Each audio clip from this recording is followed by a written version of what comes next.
have a special guest come up and lead us in our pledge. Young man, you can come on up. And this is, I'll follow the pledge with the invocation. And give us your name. My name is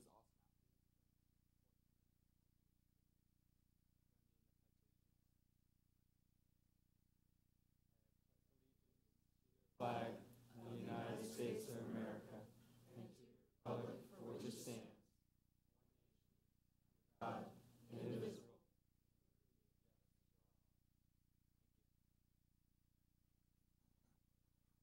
Lord, I just thank you for this day. Thank you for the opportunity for this board to come before you, the public and to do business of this county. And Lord, I ask you to please watch after our community, keep us safe and protected. Let our citizens come together as one. With all the divide today, we just ask that you work with our nation to bring us together as one and to, instead of all this negativity, to show the love that you require us to do. In your name and your glory we pray. Amen.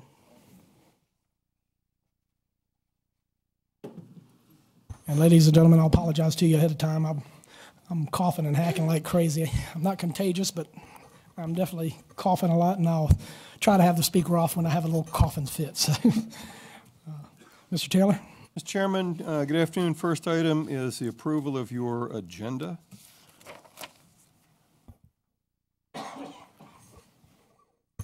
We have a motion to approve the agenda. Mr. Chairman. Oh, Mr. Marshall, go ahead. I'd like to make the motion before we approve the agenda to move number 2 from presentations and reports, SUP 1807. I'd like to postpone that at the request of the applicant to January 8th, 2019 meeting. And add that motion to the consent agenda. Add that to the consent agenda. All right, we have a motion by Mr. Marshall to add the postponement of the number 2 SUP 180007 B Farms Development to the January, what was it, 18th? January 8th, I'm sorry, consent agenda. Mr. Yakubowski? Aye. Mr. McLaughlin? Aye. Mr. Ross? Aye. Mr. Skinner? Aye. Mr. Marshall? Aye. Dr. Trampy? Aye. Chair's aye. And now do we have a motion to approve the agenda? Move to approve the agenda as amended. Move to approve the agenda as amended by Dr. Trampy. Any discussion? Mr. Skinner? Aye. Mr. Marshall? Aye. Dr. Trampy? Aye. Mr. Yakubowski? Aye. Mr. McLaughlin? Aye. Mr. Ross? Aye. Chair's aye. Brings us to public presentations, Mr. Chairman. Amy, has anyone signed up? Yes, sir. Public presentations are opportunities for citizens to present matters that you believe deserve the board's attention. These presentations are not part of a public hearing. Sign up to speak at each public hearing is separate. Public presentations are one-way communications from citizens to the Board of Supervisors. This is not a forum for dialogue or debate. To make a public presentation, please sign up on the provided sheet and please print clearly. Come to the lectern when your name is called. Clearly state your name and voting district for our record. Address your comments directly to the board. State whether you're speaking on your own behalf, in which case you'll have 3 minutes to speak, or on behalf of a group, in which case you'll have 5 minutes to speak. Public presentations shall not be used to address matters subject to public hearings or to make political campaign speeches, private advertisements, or personal attacks. The board always welcomes written comments. Amy, who's signed up first? The first citizen is Sean Fogarty, followed by David Hammond. Have the floor computer, please. Hey, my name is Sean Fogarty from the Livingston District. I'm speaking for myself. We recently learned that sPower applied to our grid provider, PJM, to connect another 300 megawatts to the PJM grid through the same substation in Spotsylvania County. This should be a great concern to the county and its residents. On your monitors is information taken last Wednesday from the PJM website. The key points about this table that it shows you is that they applied in July to uprate their connection to 800 megawatts, presumably so they could connect another 300 megawatts of solar power. The electricity could come from sPower projects or from others built nearby. Future projects are likely to be 150 megawatts or less for tax reasons, so there would be 2 or more projects developed in the future.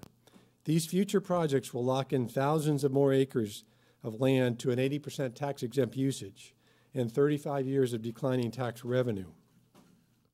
At sPower community meetings and in correspondence, the county and its residents have been told several different stories as to why sPower made this application with PJM last July.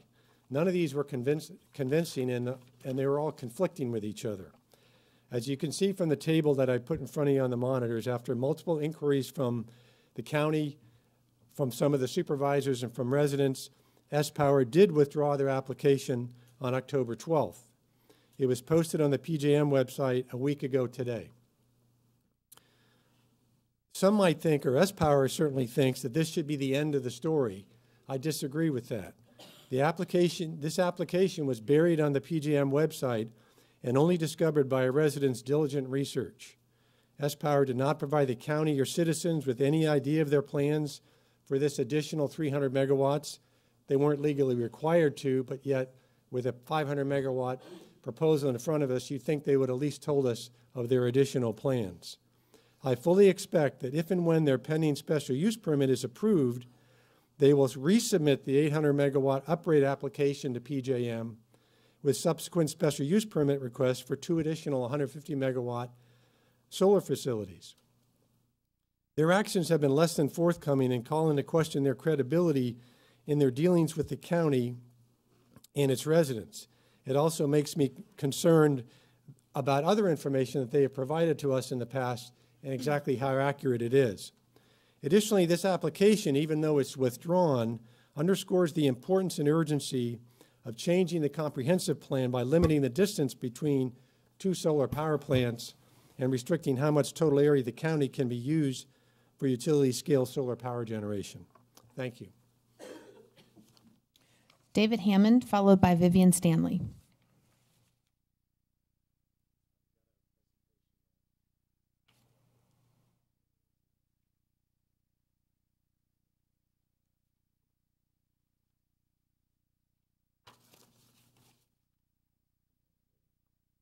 So, good evening. My name is David Hammond, Livingston District, and I'm speaking for myself.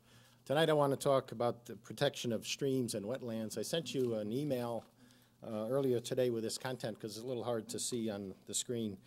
But this first map is from sPower and their proposed 5 watershed areas.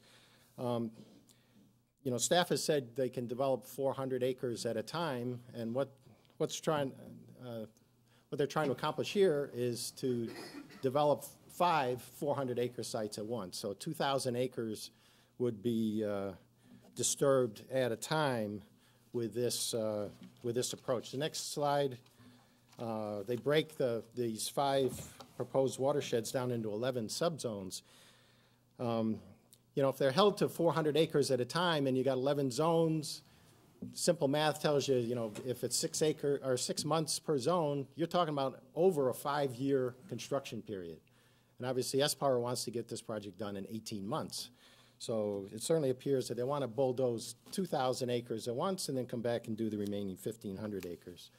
Next slide connects the dots a little bit. So my wife and I actually took the wetlands map from sPower and drew on where the streams actually run and labeled the different stream names. And this is a picture of that poster. I have it with me if you want to see it later.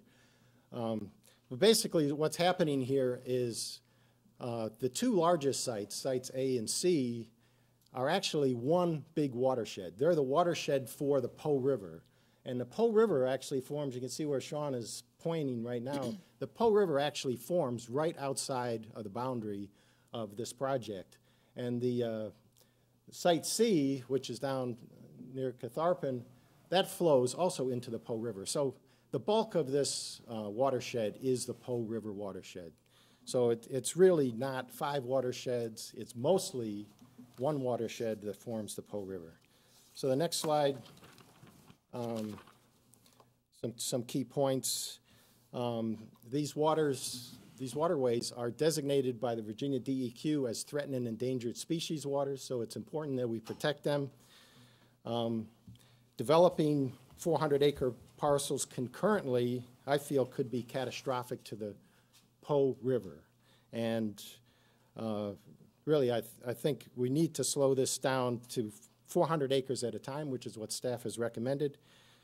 And put a comparison here, and at the end, if you compare this project to one of the largest in the county, Jackson Village, that was 241 acres, and that was the biggest at the time. So I ask you to protect Spotsylvania County and protect. Vivian Stanley, followed by Michael Obier.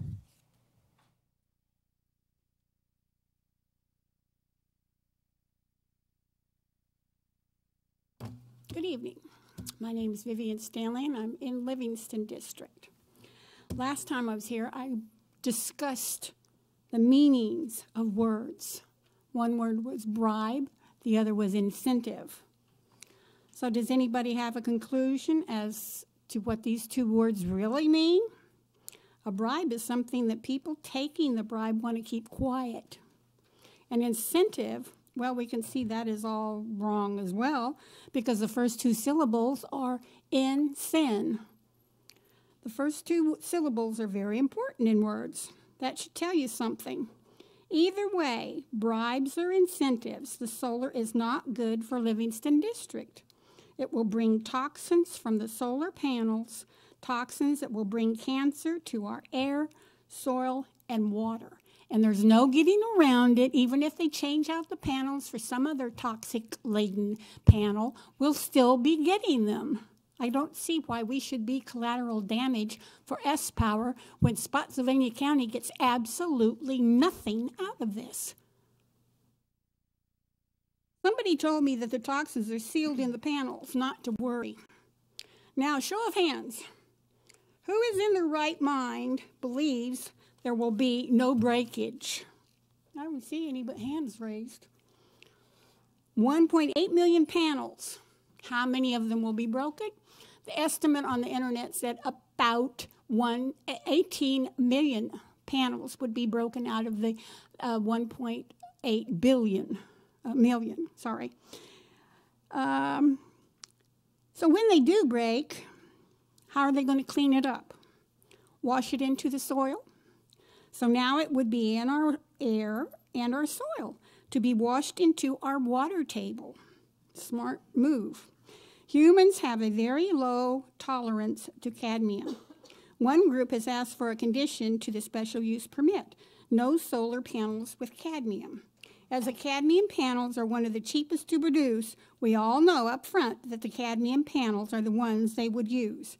But for argument's sake, we will say that they will use some other panels. So please tell me just what toxins would be in those panels for us to breathe and to contaminate our water and soil. I really believe there are other options for sPower. They could build their plant in the desert where something like this belongs. It doesn't belong in the middle of a community to poison people. Livingston District is not a desert. People will be harmed. And Spotsylvania County gains absolutely nothing from this project.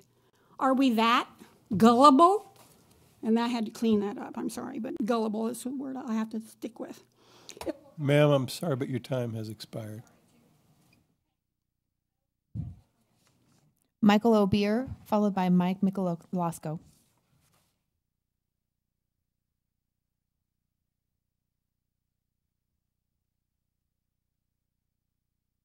My name is Michael Obier, 11201 Chancellor Meadows Lane. I'm speaking on behalf of the Obier clan. It's 21 of us. I've got 4 kids and 15 grandkids, all living in Livingston District. I've been here for 63 years in Spotsylvania County. I remember when 208 was 1 lane, and the mall wasn't even there, and Route 3 was farms. Lake Anna was farms. Mary Lee Carter, T.C. Whitey, and Emmett Marshall, we had lifelong commitment to Spotsylvania County and made the county what it is today. When the Board of Supervisors, they were the welfare of the county and the residents that before they put every vote in hand.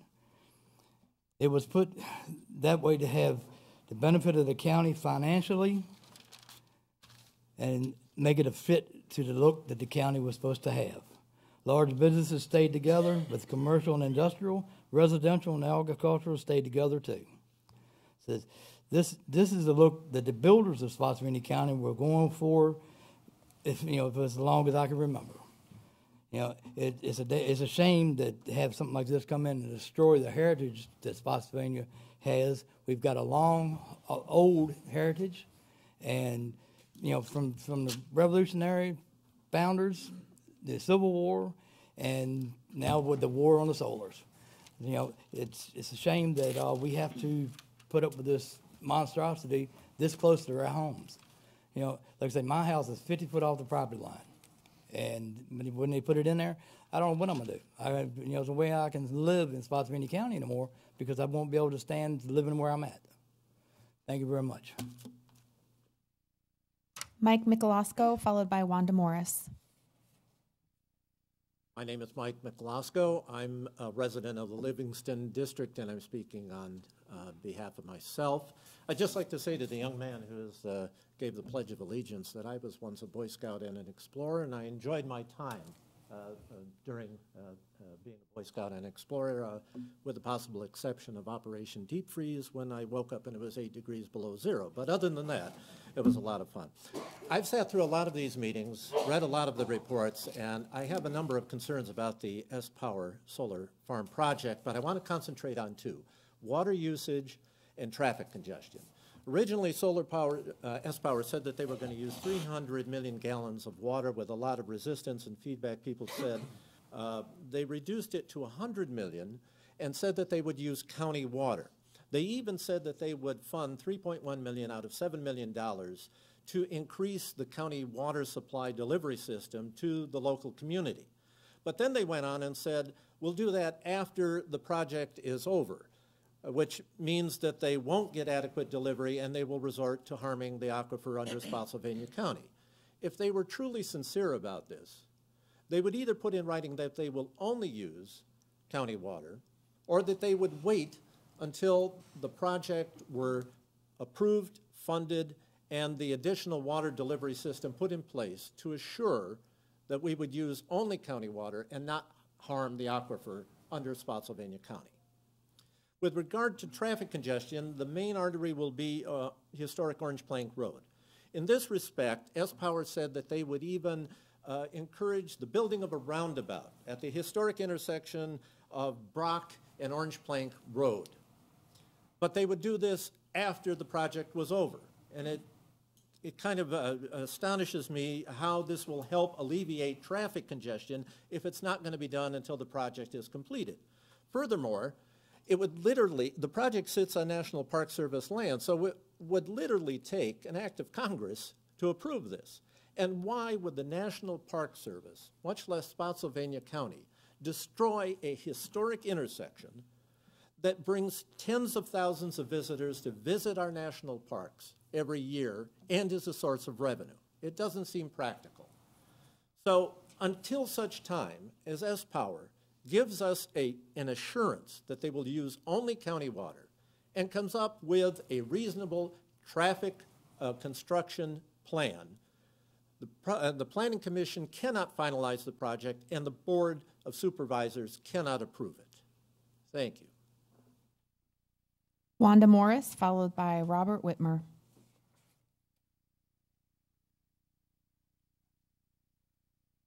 Good evening. Hello. My name is Wanda Morris, and I'm from the Marshall District. And I have been a resident in Spotsylvania County since March of 1981.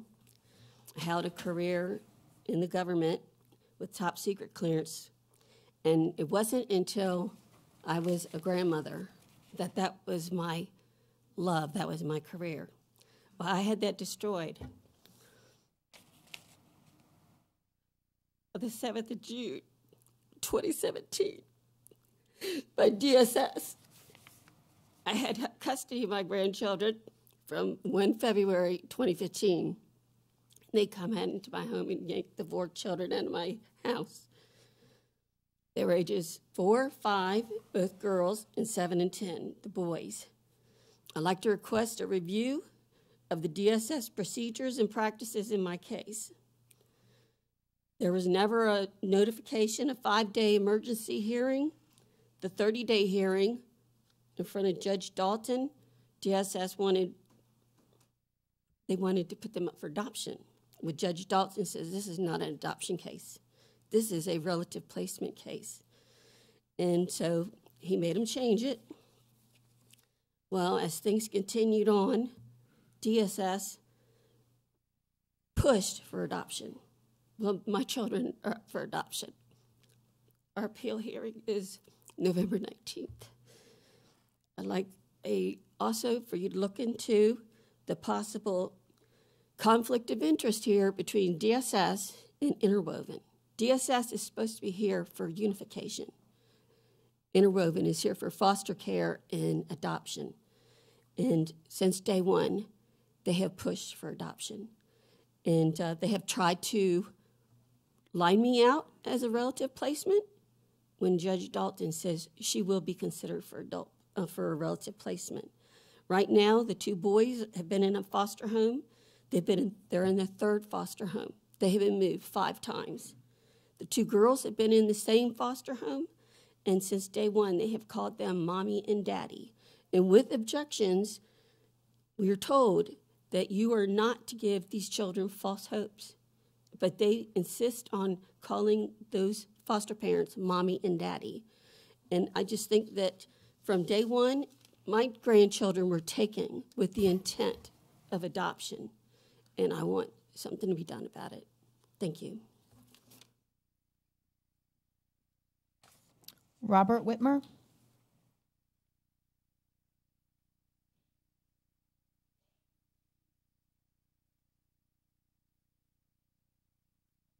Hello, my name is Robert Whitmer. I'm the son-in-law of Wanda Morris, and I'm here on behalf of trying to get the kids returned back to our family. A couple things. When this case got started and we got involved with DSS, Lorraine Hall put out a sworn affidavit against me with false information saying that I had a drug problem and that I was in rehab. That is not true, and it can be proven. Also, Judge Dalton said this is not an adoption case, as she said, and he wrote in the order that it was a relative placement case. Currently, my children, Damien is 11, Derek is 8, Desiree 6, and Ariana 5. The 2 girls are in one foster home, and the 2 boys are in another foster home. I really feel that Judge Fines is biased when it comes to DSS, because he says no matter what, we're not getting the kids back when we're in court. And anything DSS says goes. And from day one, they've wanted to adopt our kids out. I have done nothing wrong. If they check the records, I've done nothing wrong for them to want to strip my parental rights. So I would like the board to review our case and see if that potentially myself or Wanda Morris, the grandmother, we can potentially somehow get relative placement back for these children. And if these children are spoken with by anybody, they will tell that person that they want to come back home to their family. That's all I have. Thank you. There are no other citizens signed up to speak. Is there anybody out there that did not come on up, sir?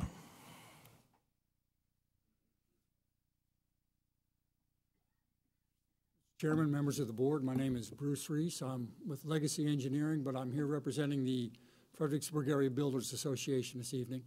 I'm chairman of the Legislative Committee. I am here to express our appreciation to staff on the design standards manual that you will be reviewing this evening, I'm assuming for adoption. Staff reached out to us and asked for feedback, which we provided, and they accepted to some extent, but we would like to point out that the adoption of the USM as currently proposed is going to cause additional costs, not just to new homes being constructed in the county, but also to any construction project that the county undertakes. So there's a cost associated with what's being proposed. Staff has agreed to continue working with us to try to bring some of those costs back down, and we'll continue to do so. But we did want to say that In light of the need for affordable housing, what's being proposed is going to add additional costs and move us in a direction that I don't think we wanted to be going. We understand there's a compromise between long-term maintenance and immediate capital costs, but we would ask that you direct the staff to continue working with us to see what we can do to try to bring these costs down as low as possible. Thank you very much. Come on forward, man.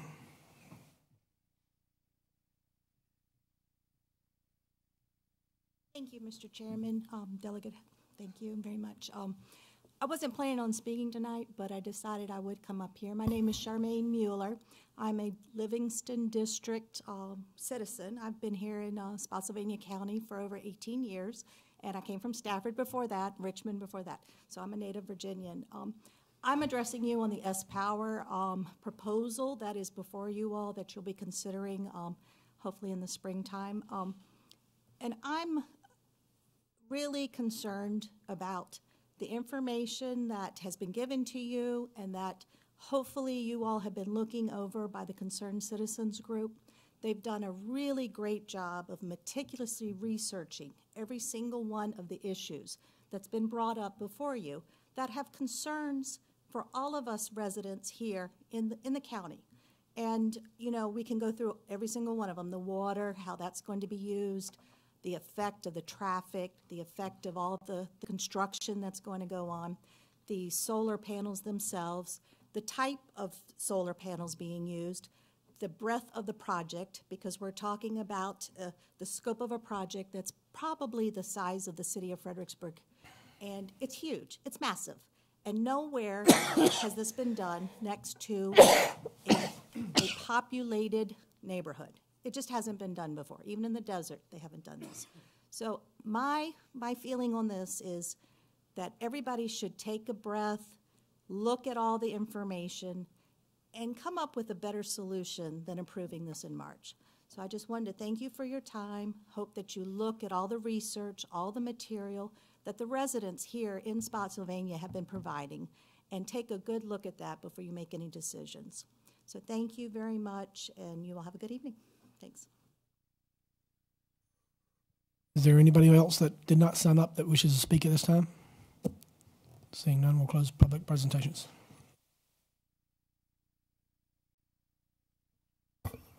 Mr. Chairman, that brings us to the consent agenda.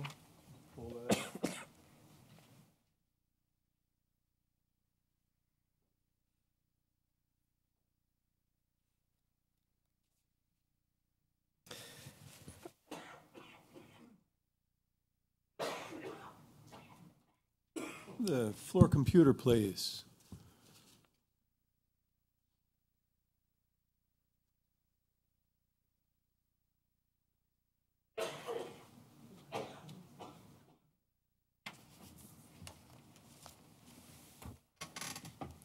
Consent agenda this evening is as follows, gentlemen. Number one is approval of the September 25th, 2018 board meeting minutes.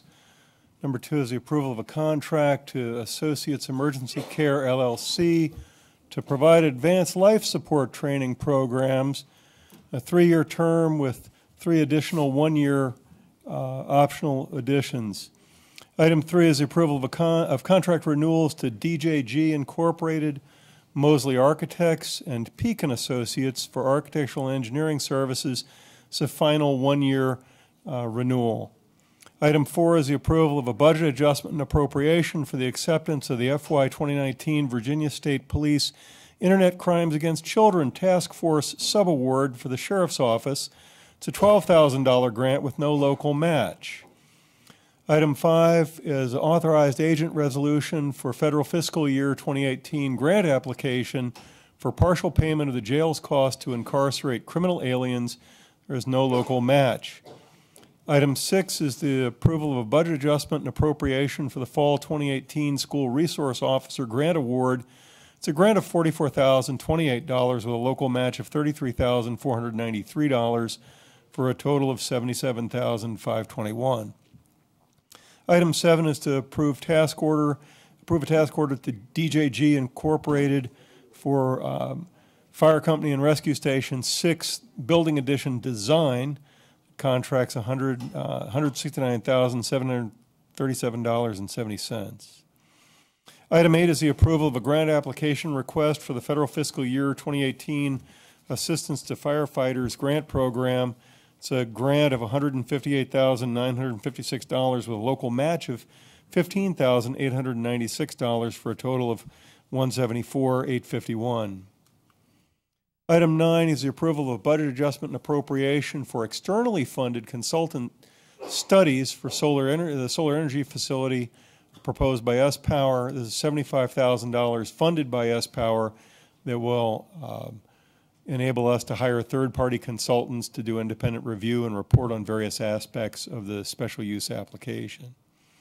Item 10 are proposed amendments to the board bylaws, sections 4-1 and 4-2, amending the order of business for both your regular meetings and work session meetings by adding award presentations and special recognitions to the order of business. And item 11 is the relocated postponement of B Farms application. That is SUP 18-0007, B Farms LLC, Franklin's Crossing Assisted Living Facility in the Lee Hill Voting District, to be postponed to your January 8th meeting, and that is your consent agenda. Any board members want any of these removed for discussion? Mr. Skinner? Pull number 7, please. Number 7 pulled by Mr. Skinner. Can we get a motion to approve all but 7? Motion to approve. Motion to approve all but number 7 by Mr. Marshall. Any discussion? Mr. Yakubowski? Aye. Mr. McLaughlin? Aye. Mr. Ross? Aye. Mr. Skinner? Aye. Mr. Marshall? Aye. Dr. Trampy? Aye. Chair's aye. Number 7, the floor is yours. Well, my question is that how big is this bill? It seems like close to $170,000 to engineer design services for fire. Could someone explain to me exactly what we're getting for that amount of money, please? I think they're on their way. Good, thank you. Mr. Loveday, the floor is yours, Chief. All right, good evening. Yes, Mr. Skinner, the project is encompassing about a 3,000 square foot addition to the existing Company 6, in addition to a basic rework, regut of the existing facility that is there. In addition to that, there'll be additional parking to accommodate, I believe we're trying to aim for about 28 total spaces, and underground stormwater, as well as some site improvements. So, all of that is included within that design fee that is associated with DJG. So did I understand right when you said it will include labor? I mean, doing? No. Or this is just the design for those additional things? This is just taking us through the actual construction documents. This is not construction. Okay, so it's a 3,000-foot addition, correct? That's correct. And you have some underground water. Could you go through those one more time for me, please? The project encompasses about a 3,000 square foot addition onto the facility. Basically, what they will do is they're redesigning and will redesign the interior of the existing Company 6 so it works better with the addition to get the full complement of staffing that's needed there. It will also include site work associated with about 28 parking spaces, design of underground stormwater because the site is very tight and it's impossible to get above ground stormwater there. Initially, the project would also be a minor site plan, but has actually triggered a major site plan based on the square footages of dirt that we're basically moving around and disturbing on the site.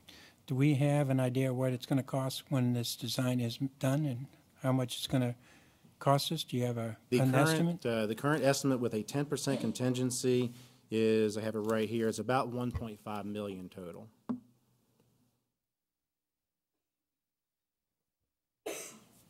Well, I don't know what the other board members think, but I think that's a very expensive because I don't see anything that we haven't already done in this county. I mean, to rearrange or to redesign the current indoor space, 3,000 underwater storage isn't something new. I mean, we've done it before, have we not?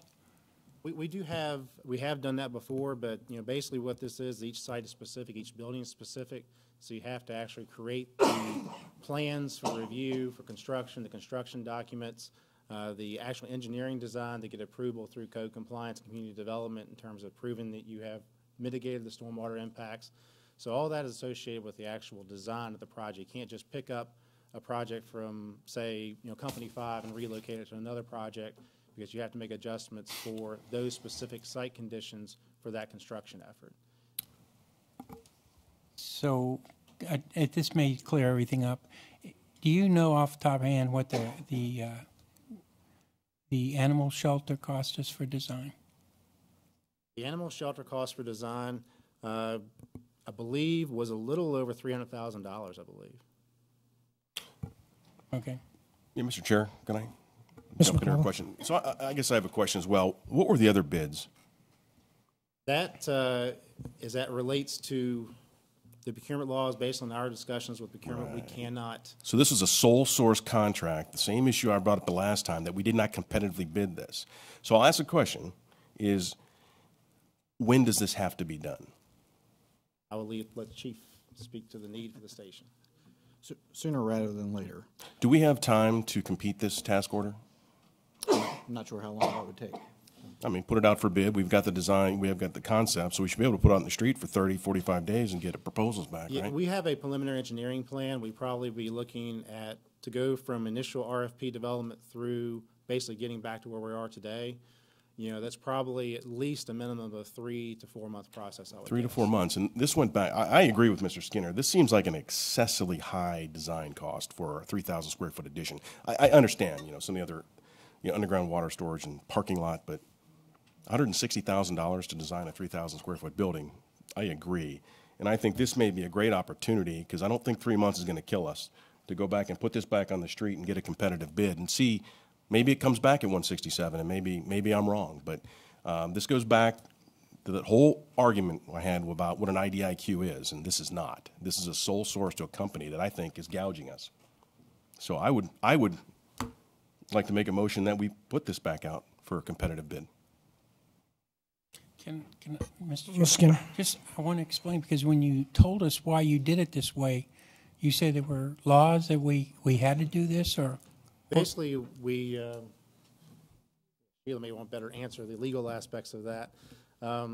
Basically, the procurement rules do not let us competitively price or competitively bid the project within existing task order-based contracts. So I couldn't go. We have currently on the agenda the 3 ups for the architectural companies. I couldn't go to each one of those and then competitively bid those against one another, and that's based on state law. There's nothing that says that we could not make it its own independent RFP process, but once again, you'd be going through the process to select the company based on their merits or on their ability to do the project. And once again, you go back in the situation that costs are secondary in that and aren't supposed to actually factor into your selection of your engineering or architect that's associated with doing that work. Chief, the last question to you is, how quick of a need? You said you'd rather have it sooner than later, but I want it done right, so I'll start with that. The station was constructed in the 90s. It was not intended for 24/7 occupancy the way we are currently occupying it. I don't know that putting it off that additional time to go through this process is going to be catastrophic. I just know that we do need to move forward with it as soon as possible. We do kind of cramp employees in that building. It's a very busy station, and while we are not staffing the second medic unit out of there currently just because of the staffing situation that we have, this time next year, hopefully we will have that back up and running. So just trying to make sure that we have the space to accommodate them. But I don't know that putting it off another 3 or 4 months if we need to go through this process is going to significantly impact us. So, Mr. Chair, one other question. Could we put this out as a design build? Because this was just design, correct? And then we were going to go ahead and compete the build? Design build is an option that's open to us. The issue you have read a little bit in design build is when you're dealing with the renovation work in the existing building, it gets a lot more tricky than just doing a fresh field or green field or even just a new building on a property. So we could certainly investigate that. Do I think right now, speaking, as I am tonight, that that's the best solution for this particular project?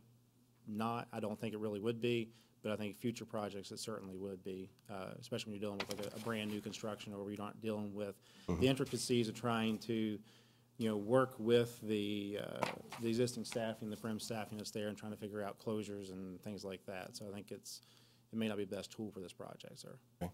Mr. Chair.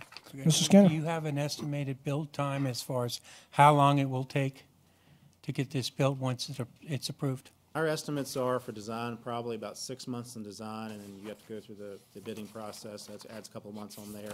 The actual construction, we're looking at probably 8 to 12 months, I'm guessing, realistically, by the time you do the site work, and then try to keep the amount of time impact to the actual station down to a minimum. So,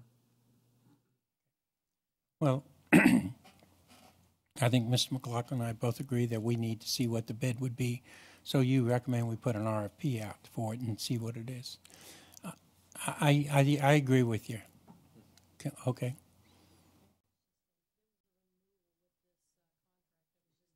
I'm sorry. There was a renewal that was done with this contract back in November the 9th of 2017. So I'm not sure when that next renewal is going to be. Do you know, Brad? Because this was not one of the three that I dealt with personally that Mr. McLaughlin's speaking of. This is a different one. The task order that you have for you tonight is actually agenda item number, the one that you just is on here for renewal for the three A&E firms. So that is the fourth and final year of the A&E contracts for DJG, Moseley, and Peck and Peck. So we're on that final year of that contract is what you're speaking to. Right. Right, but that that does not mean that we can't go out with an RFP. That's correct. We could. Okay. Just keep in mind, as has been shared at past board meetings, and I think recently from the county attorney's office, that if we do put this out for bid, price can only be one factor. We cannot award just on the price alone because it's professional services. That's right. Until that law changes. That's right. Perhaps exactly. in the future. And hopefully that'll be on our legislative agenda to try to adjust this. But this is a best value contract. And it could price, design. So competing this, we may get better designs actually than what this one company was going to provide. This may be the company you select. I don't know. One other option we can obviously discuss with Ben and other staff is to look at asking our other A&E firms that we have on contract, Peck and Peck and Moseley, if they could give us a comparable task order for these same services. That's just one suggestion that I would have. So I didn't think we could do that. Under these, we can, because these were procured back in 2014 under a county procurement policy that did allow that at the time. Since I was employed with the county in May of 14, I made sure that the policy was updated in 14 to reflect the current county code, so that there is a difference with those, and I want to be transparent about that. So in order to speed this along, you potentially could go and do a IDIQ contract of those three vendors that are already under contract. If we put this back out, it would be exactly what we've discussed before. Price would only be one factor. Right. It cannot be price alone to make that So award. what is your recommendation, to just put this out as a standalone RFP and let anybody compete? I would need to discuss more with staff. I can't answer that right now on the spot because I don't know all the technical details of what this project is about. So I can't answer that on the spot, but I'm happy to at a later time. All right, thanks.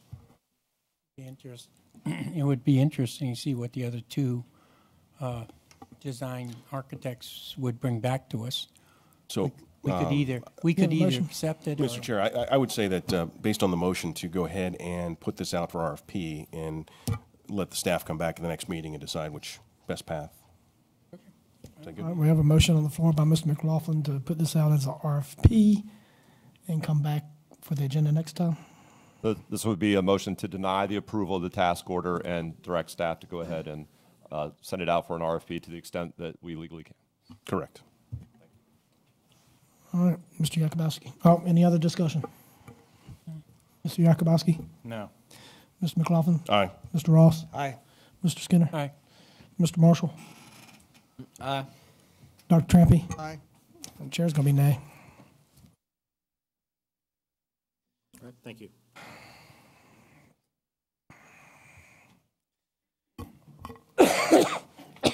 That brings us to board reports, Mr. Chairman. Mr. Yakubowski? Thank you. I would like to ask staff to bring back information regarding what the county could do in bringing a sports complex to Spotsylvania County, whether or not we build it ourselves or we provide incentives to a company to come to our location, I think would be beneficial. As we look to keep our tax rate low and provide services as the costs continually go up, we need to expand our tourism base. We need to expand our other tax base that we have, that we can bring in those dollars and provide relief for our residents. So I would ask that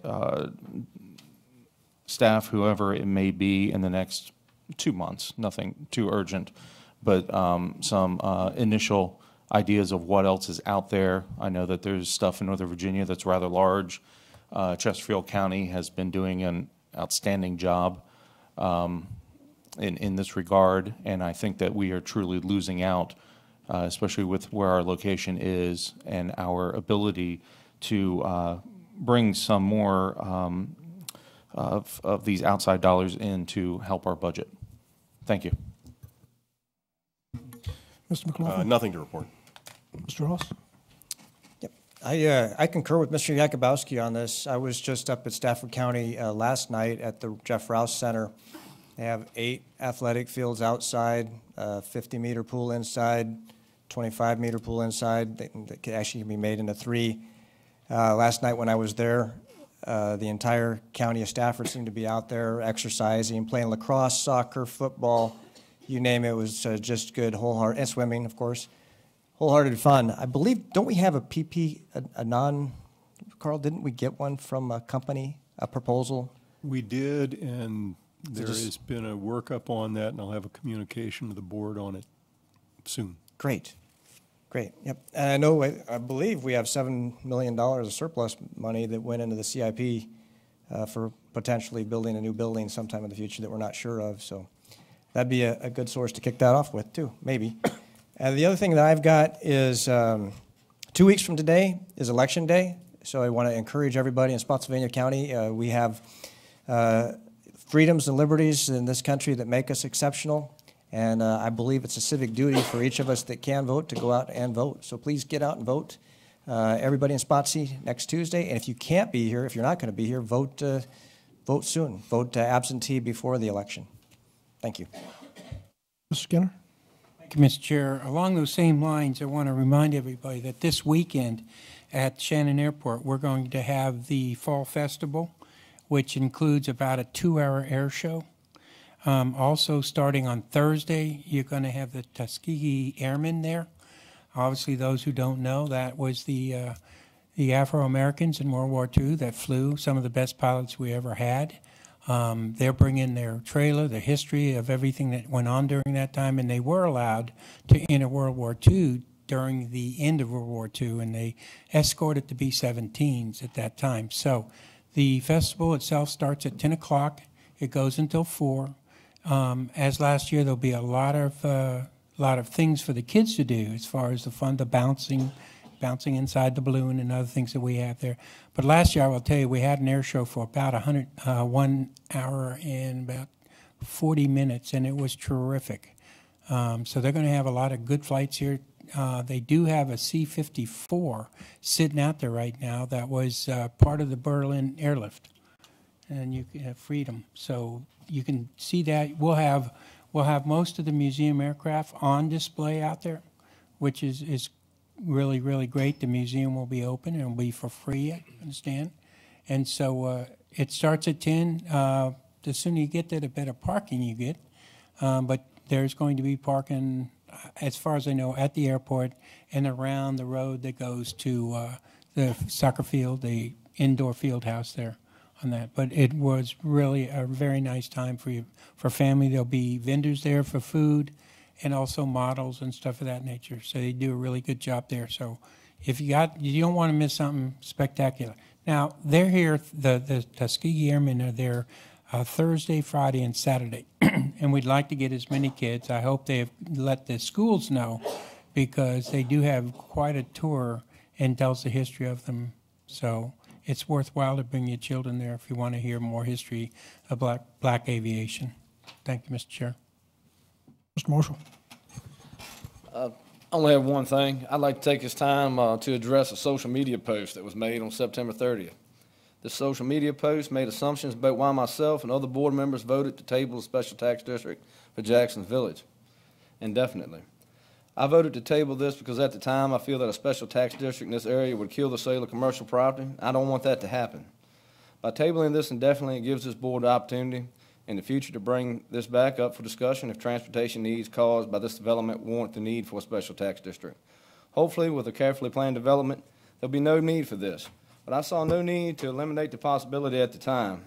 By no means was my vote a vote to find a way to expand the tax district or to find a way to get more money. These are quotes from the social media post I am referring to. I want to make it very clear to this board and to citizens of Spotsylvania, I have no issues discussing or explaining the reason behind any decision I make, and if anything is unclear, my door is always open, and feel free to contact me at any time. Thank you. Dr. Trampy. No report. All right, I just, well, first off, I wanted to ask citizens out there just being, if they could just say some prayers if you don't mind, and keep your thoughts out on for law enforcement here. I don't know if anybody's been keeping track of the number of deaths that have been happening with law enforcement. It is astounding and an insult to the profession. Just the pure hatred that is out there, and for the death that is occurring. Also, thoughts and prayers to the firefighter killed, I think it was last week, and the other two or three that were injured. You know, we don't get into this business to, make a lot of money. We do it to serve our communities and to make a difference. At least that's why I got into it initially. And you put in the back of your mind the things that can happen to you, and you they never leave. And of course you never think they're going to happen to you. But here lately with our nation and the divide that's there, it's just I've never seen the disrespect given to law enforcement and what's going on in our communities.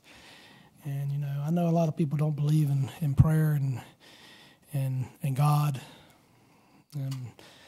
but I tell you what, even if you don't believe, just the teachings of Jesus Christ and what He is, for the care of people and the love of your neighbor, it certainly wouldn't hurt our society at this time. And I don't know what brought me to say this tonight, but I just had a pulling on my heart, and I wanted to say it. I hope y'all can keep our law enforcement and all the public safety in your prayers and thoughts, because what's happening is, everybody should be outraged, and you're certainly not hearing about it in the media, and that's a shame. So I'll just leave it like that. I just thank y'all for your service out there. I know we have a couple in the audience. I thank you. Thank you for what you do, and wish you all the safety and Godspeed. Thank you. Thank you, Mr. Chairman. That brings us to presentations and reports by others. First up for vote is R18-0002 Keswick Land Development Corporation, Keswick Senior Apartments LLC, and Keswick Apartments 1 LLC. It's RO 18-0002 in the Berkeley District. Great. Thank you, Mr. Chairman, members of the board. As you know, the board held a public hearing for the requested Keswick proffer amendments on September 25th.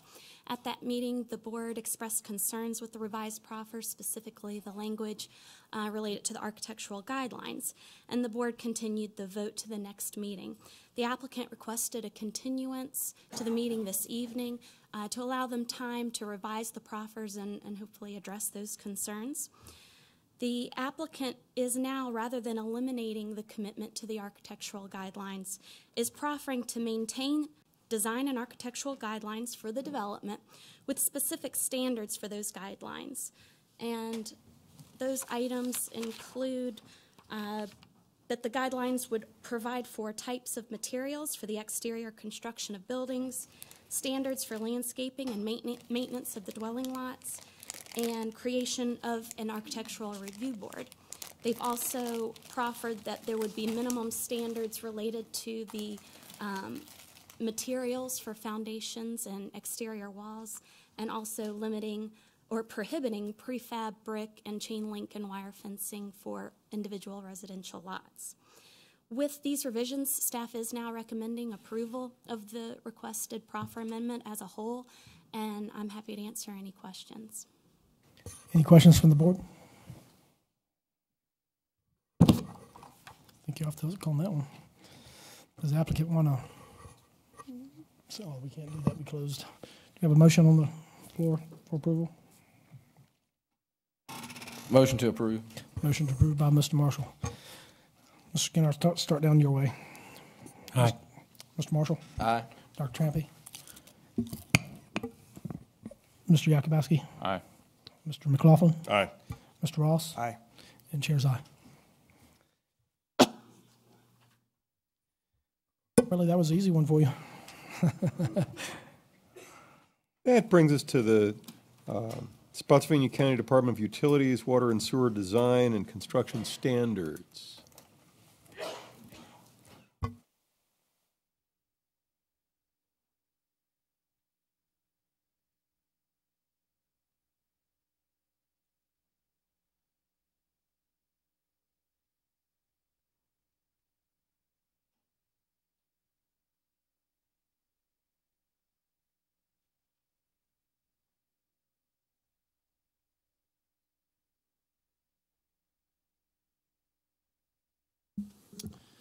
Good evening.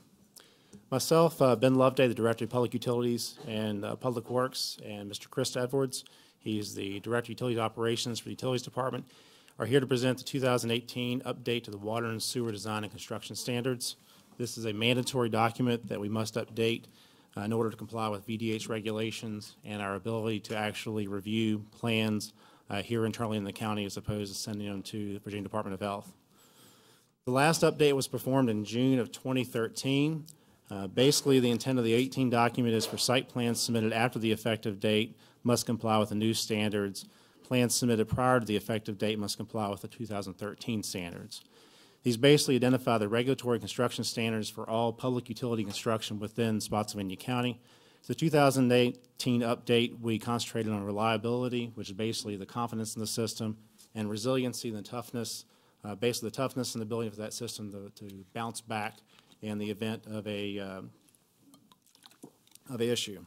We provided the industry for a non-mandatory 30-day comment period, as this was not required by code, and we updated the overall manual to meet the Virginia Department of Health requirements. Typically, the highlighted changes in the 18 manual are corrosion program, tracer wire requirements, after-hours inspections, and some material updates. Corrosion program actually constitutes probably the biggest change. Spotsylvania County is at a high risk of corrosive soils. Basically, these are soils that can actually eat away the piping material that's placed in the ground. We've seen definitely in the last 10 years an increased failure rate due to corrosive soils in general, with 3 unprotected bolt failures. Basically, what you do is you can have bolts that are placed that connect the pipe and the fittings together. If they don't have a coating on them or some type of protection, they're subject to corrosion. We've actually had 3 unprotected bolt failures within the last month, the most recent just being down the road on Dean Ridings Lane. Generally, the DSM corrosion program looks at about a $50 per fitting improvement to try to prevent this. And just those last 3 events cost the ratepayers probably between $20,000 and $30,000 to repair. And just to show that it actually is a real issue that we're fighting out there in the system is the 2 photos you see here in the bottom right-hand corner. One are actually mechanical joint pipe bolts. These actually hold the pipes together. Those are only about 6 months old, and those were taken down toward the South Point 2 in 2005. The bolt on the upper right-hand side is actually about 3 years old. It's a stainless steel bolt that corroded in a business park just behind the BJ's shopping center over there on Route 3. So it's actually stuff we are seeing the system. It is costing the ratepayers an accelerated rate of repair cost associated with the system. And we went back and looked at kind of why this may be happening, and this is the USDA soils corrosion map for steel. And basically, to make a long story short, is that if it's orange, the dark orange color is high risk.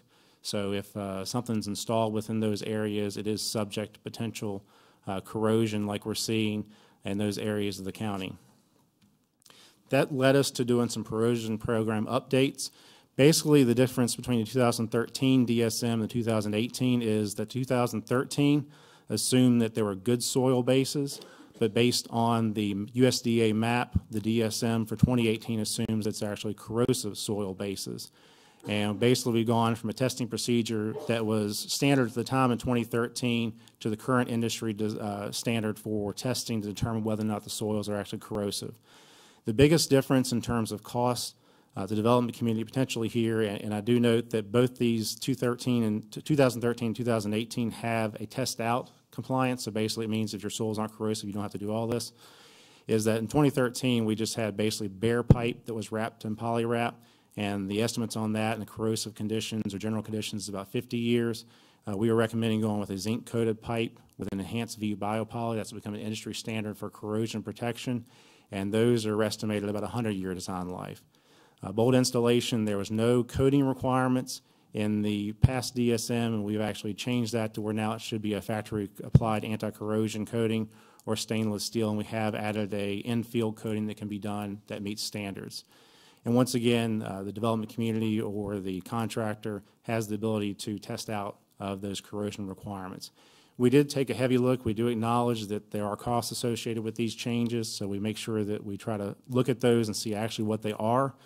The zinc-coated pipe is about $5 per linear foot more, once again, not required if it's not corrosive soils. And based on the estimated number of breaks over a life period of that pipe, you know, basically the ratepayer has a 20 to 30,000% return on investment.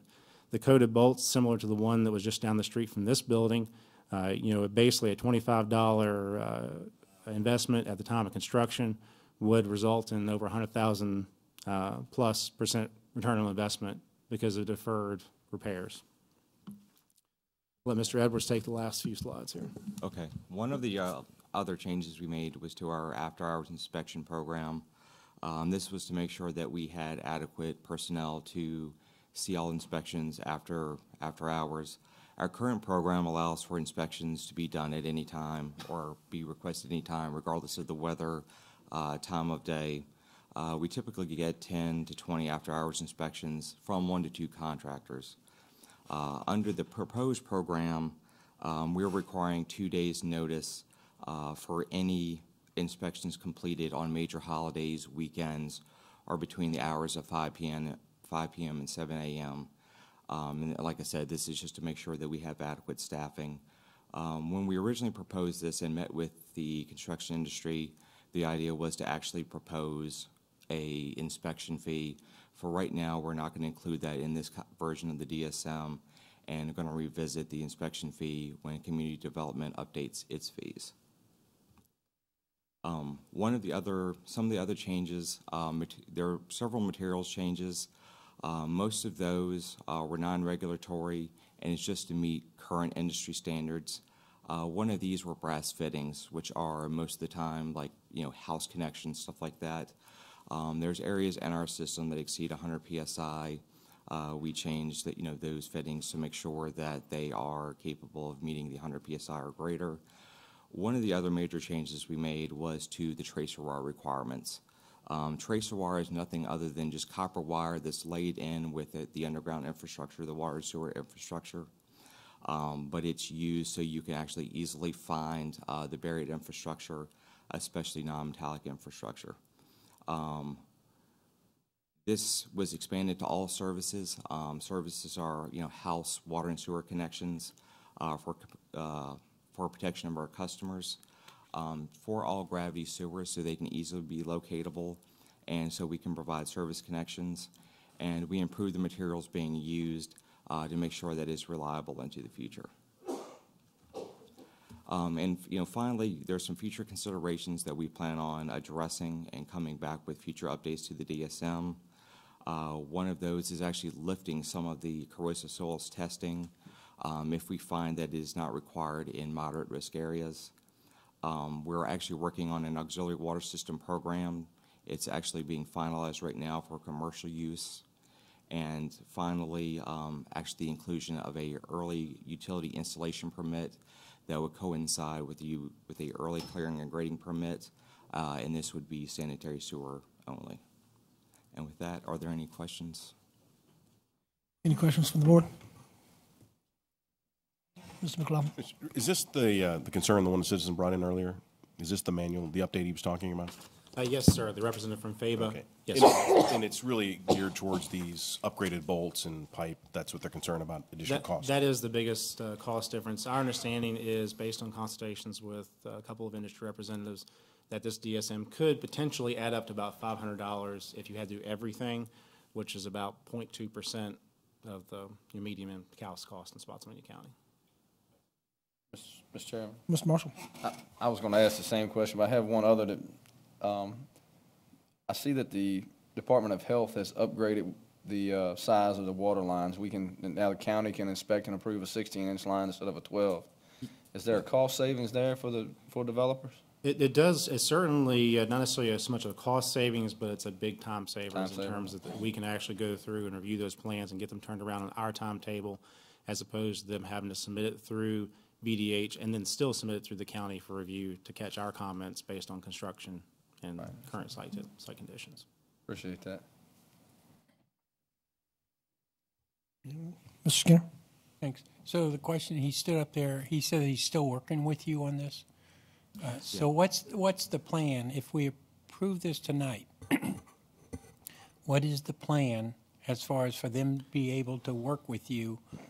I mean, the plan is there actually is a bi-monthly meeting with particularly that individual was from FABA. The FABA Legislative Committee is bi-monthly. It meets with planning and community development. We're part of that bi-monthly meeting process. I think at the end of the day, there's only so much resources the county has, so we probably need to prioritize some of these in terms of what's, most priority for the county and also for potentially the industry to address. And, the idea behind this would be to hopefully not wait a full year, but, basically instead of flooding the board with a lot of different updates, try to package them together and come back, in 6 months with, if we have any of these that we can actually execute and come to an agreement on, or potentially come back in a year. It really just depends on how fast we kind of work together to evaluate those things and see what benefit and impacts there are to the utility. so the cost that he was talking about when he came up here, was that the $500 that you just did? I'm not sure what his numbers were, but I know that we have heard that number from representatives in that community, in terms of in that development community, that's the potential maximum cost. So obviously this all gets passed on to the buyer or the citizens here. Okay, so you're still open then if they can come back and they said they're still going to work with you, and if there's really truly a need to change it, we can do that. Yeah, we're always open to evaluation. Kind of our goals and objectives of the Utilities Department is, one, public health and safety, absolutely paramount above all, and then making sure that our ratepayers are, basically covered appropriately. For we wouldn't want, if a soil is corrosive, we wouldn't want to put something there unprotected, because once again we have to go back and repair it. I mean, we have some business parks that we've had to go back 8 different times to repair bolts that weren't coated in the initial installation. But I think, there are things in there such as potentially changes to the service connections, or, may not need corrosive soil testing in low to moderate risk areas. There are things that we can work with the industry and construction groups to see, if there are more efficient ways, but also protect public health and our ratepayers. I'd like to know, I mean, we'll go ahead with this, but I'd like to know how much his cost, what he was referring to, an increase in cost, which we may not want to go that way, is what he said.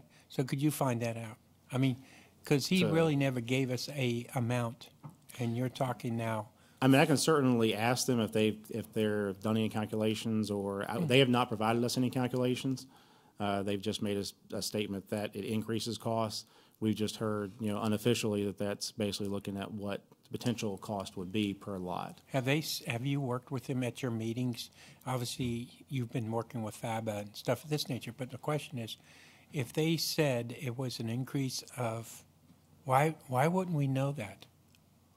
I mean, it sounds to me like he came up here and says there's a cost increase. You know what you think it's going to be, $500 at the worst case?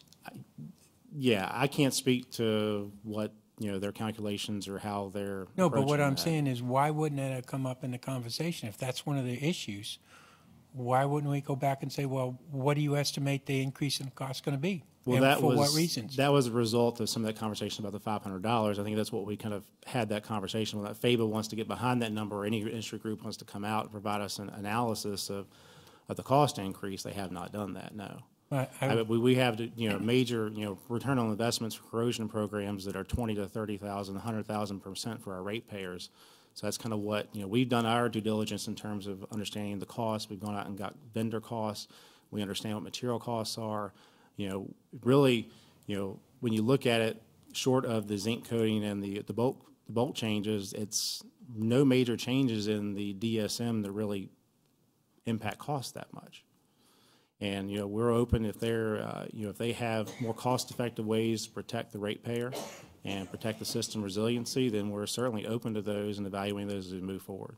I'd personally be interested in seeing what their cost is compared to what you think. We will certainly bring that up at the next legislative I tell him committee. that because he never said it here. We can certainly do that. Thank you very much. Any other discussion by the board? Mr. Chairman, Mr. Marshall? how often do you meet with the Builders Association? My understanding, it's basically, we did some special meetings associated with this DSM. We met with them at their office, but there is a standing meeting, my understanding, that through community development that is every 2 months or so is typically the schedule that's on. Okay. Because if there's a problem with, if there's a discussion that needs to take place with the materials and the cost of materials, by approving this, I don't want that to shut down that conversation between you and them. No, I think actually we've actually developed more of a dialogue than has been there previously, to be honest with you, talking with them. I think there's a lot more opportunities to work together, and that's what we're trying to do. Once again, there's always a way that, our interests will never coincide on the same plane, because we got to look at, we actually own this system literally in perpetuity until, our successors take over, 50 years from now, whenever. And we're having to look out for public health and just the overall system cost to our ratepayers. And then they have their kind of interests associated with their side of the house. So, I think that we are getting to the point where we are having that open dialogue, and I don't see passing this tonight. I can't speak for FABA, but we have a very good working relationship now. I don't see that impacting that moving forward. That's good to hear. Any other discussion? Have a motion to approve? So moved. Motion to approve by Mr. Yakubowski. Mr. Skinner, I'll start down your way. Aye. Mr. Marshall? Aye. Dr. Trampy? Aye. Mr. Yakubowski? Aye. Mr. McLaughlin? Aye. Mr. Ross? Aye. Chair's aye. Thank you. And thank you for the continued working relationship between y'all two. Thank you. Mr. Chair, real quick. Mr. McLaughlin? Hey, Austin, you've done your duty. You're good to go. Do some homework. He's having fun, I believe.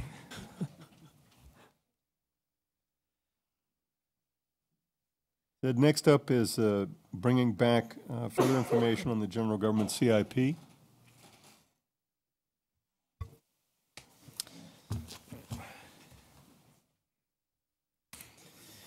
Didn't get out of the hot seat, did you?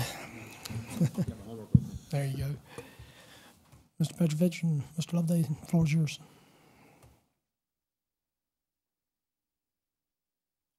Could I have the floor, computer, please?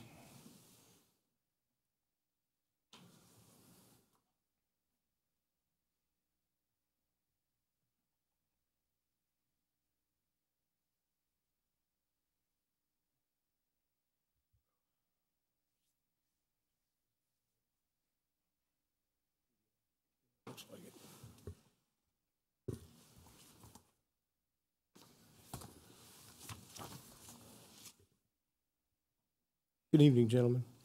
Ben and I are back at the request of the board to discuss the future development plans for the courthouse area.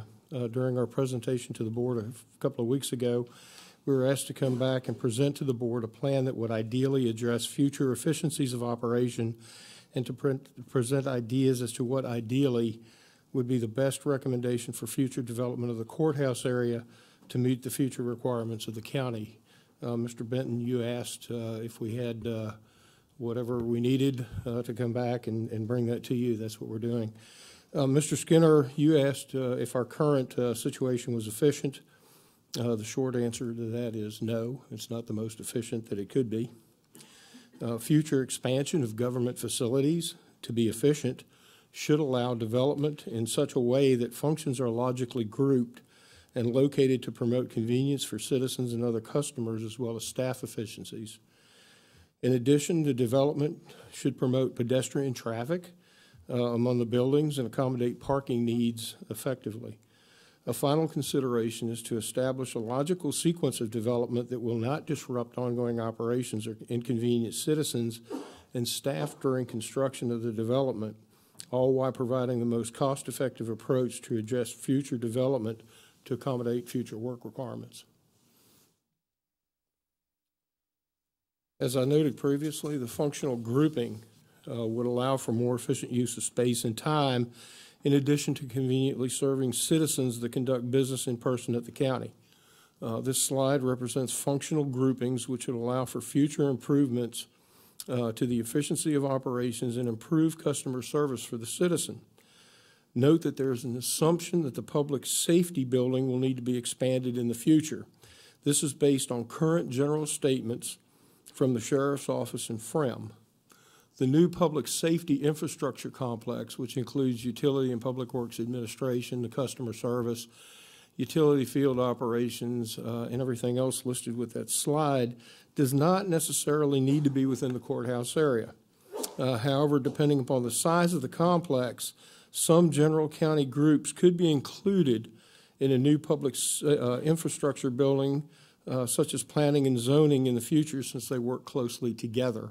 And I think we had mentioned this to the board in the past about a utility building in this area that could also house some general government working groups.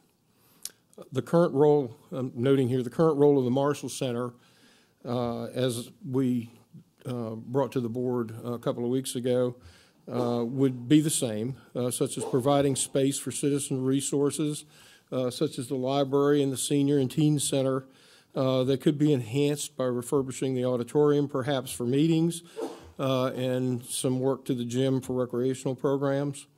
The Marshall Center for the foreseeable future will also house the information system offices on the second floor. We anticipate expansion of the Snow Library, for instance, would eventually take a large portion of the first floor, as we had discussed at our previous meeting. If you'll recall from our last presentation, there is an option to provide working areas on the first floor of Merchant Square. The museum annex and museum are slated to move to Lick Run before the early spring of 2019 as directed by the board.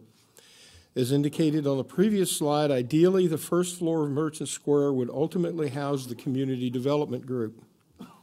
The majority of citizens utilizing county services on a daily basis at the building access the third floor for community development services such as permitting, building, planning, and zoning. Human Services currently occupies the second floor via a separate entrance.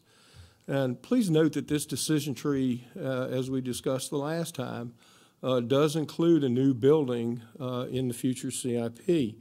And the timing, cost, and placement of an additional building needs to be determined so that we can carry out and complete the CIP. As I said previously, planning is an important piece of that strategy for the future. Consideration needs to be given to the limited debt capacity that we have and the lack of any bonding authority for general government offices or projects. Staff will be looking for direction on the level of renovation to the first floor of Merchant Square and the timing of a new building in the future from the board.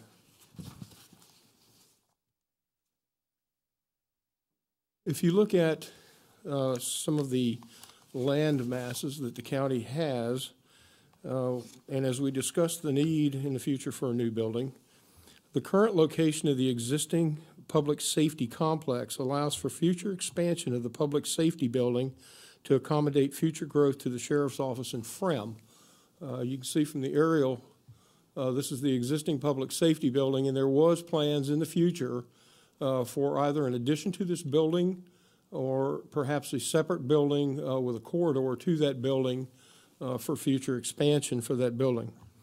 The logical place to locate a new Health and Human Services building would be within the existing complex. This keeps the functional groups within walking distance of each other. The courts, court support, human services, and public safety are all related functions located around adequate parking and allows for pedestrian movement. Co-locating human services and the health department will generate some revenues from the state to help offset the cost of any building in the future and future maintenance expenses associated with that building. If you recall, in March or May of last year, we had indicated that this area would be ideal for future development on that site to co-locate those functional groups together in a complex. Mr. Chair? Mr. Skinner, go ahead. Ed, Yes, when sir. you point that out, how big of a building would that area hold? So we're looking at another 30,000, 60,000 foot building there? 45,000 square feet. 45,000, okay, thank you.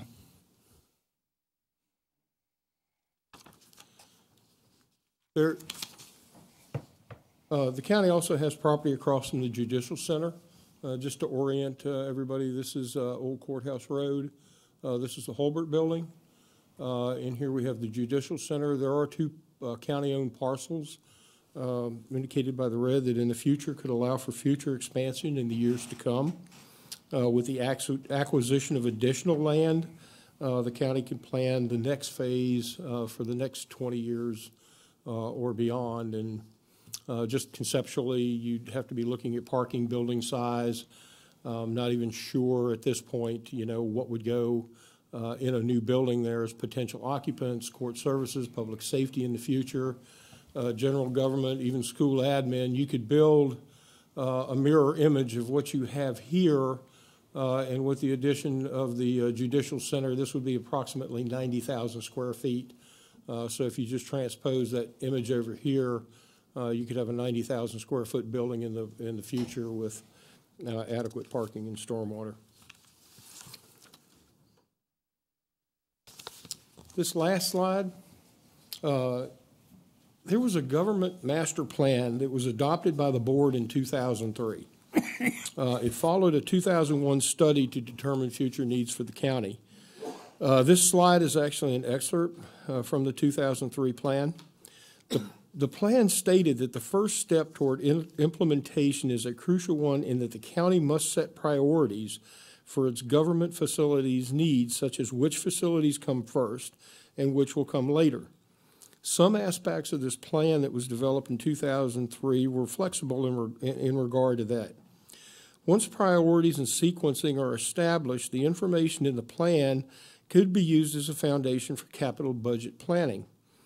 Detailed planning and design can move forward for individual projects with funding availability. And that was taken directly out of the 2003 study. The key to avoiding unmanageable accumulation of urgent facility needs is a methodical step-by-step implementation according with a capital budget strategy that incorporates planned controls and affordable expenditures over a defined period of time. The plan shows the need for a new court building and a new public safety building, both of which have already been constructed. If you look at the plan, the public safety building was actually constructed in this area that I just showed you on the previous slide.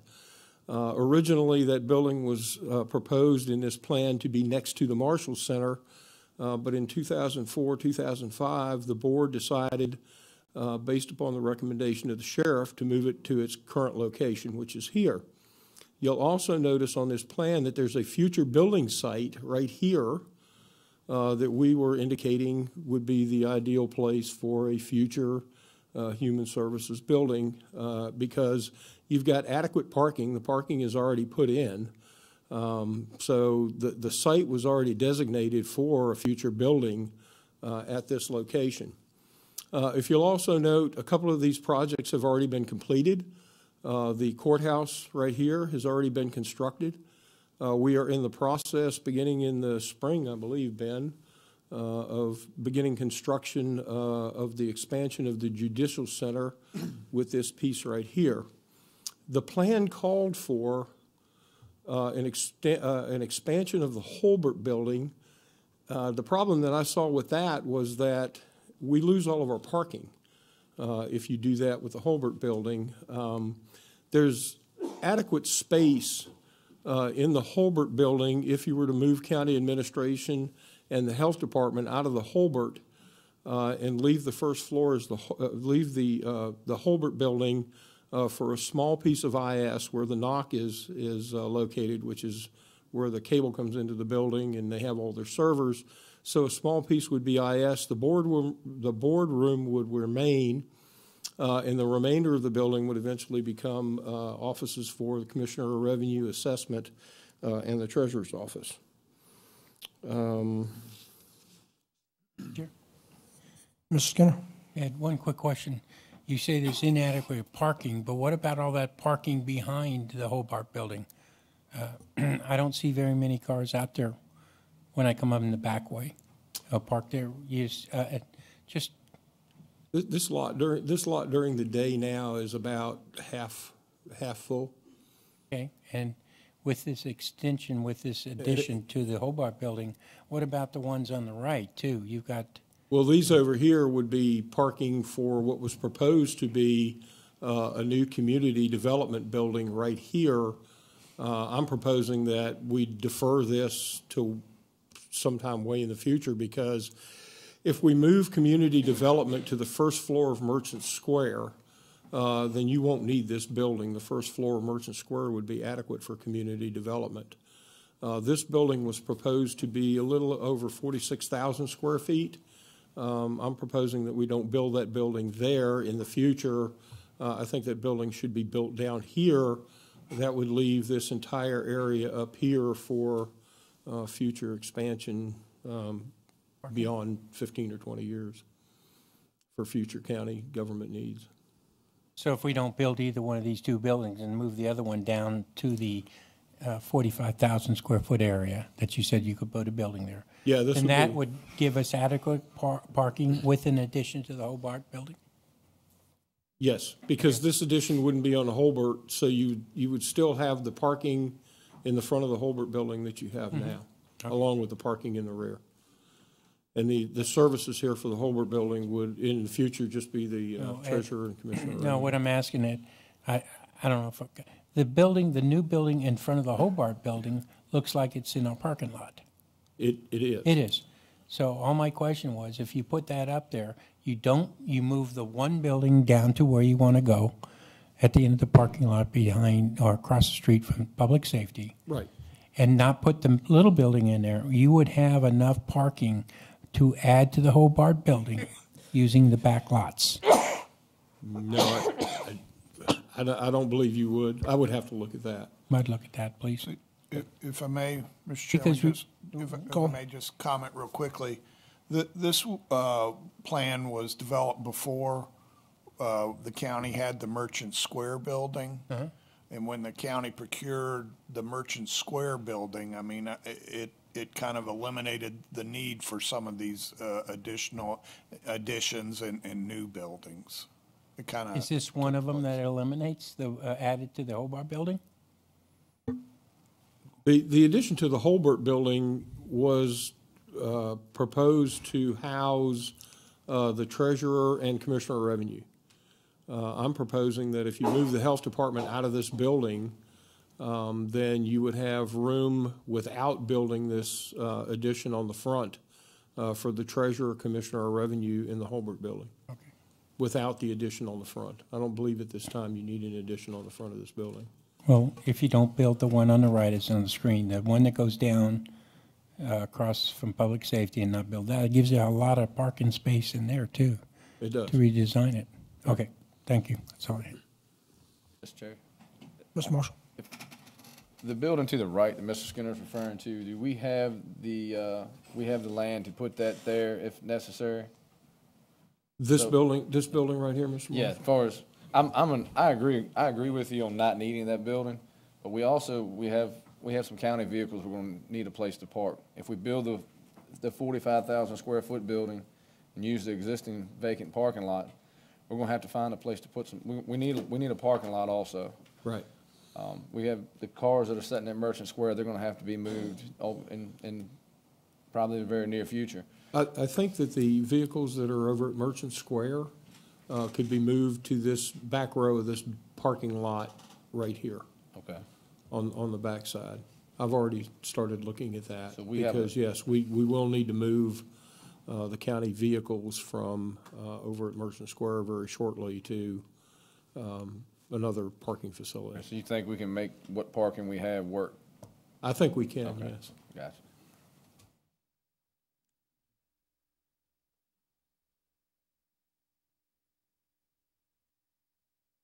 Any other questions? I don't think so. I think you can continue. Yes, you want? You can continue. That was pretty much the. Oh, that's it? Yeah, the end of the discussion that I had this evening. All right, Dr. Trampy.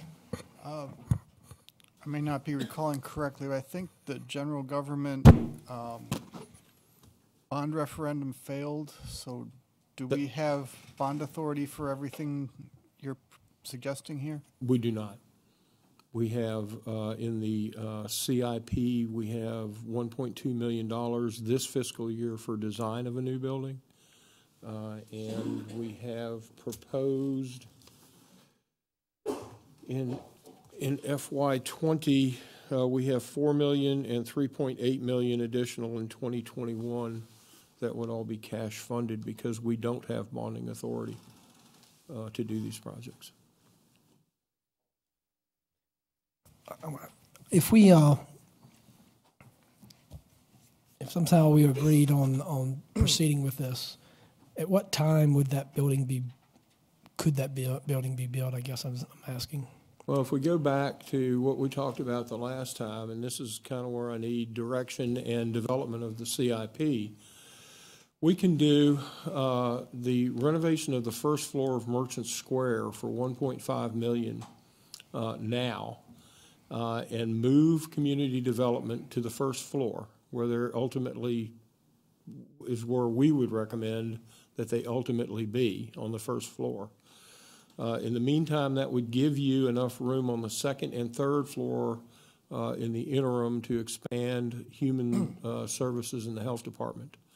And then you could build the new building. As I said the last time, we could, you would be somewhere in 2025 to 2030, you would need to be walking into a new building at that point.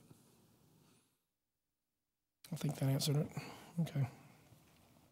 So basically, we'd spend some money to make do for right now.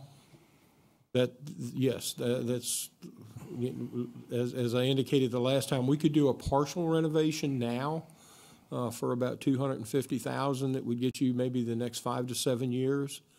The $1.5 million would probably get you 10 years. So if you're looking at, this is 2018, so 12 years would be somewhere 2030, where you'd have to be walking into a new building. All right.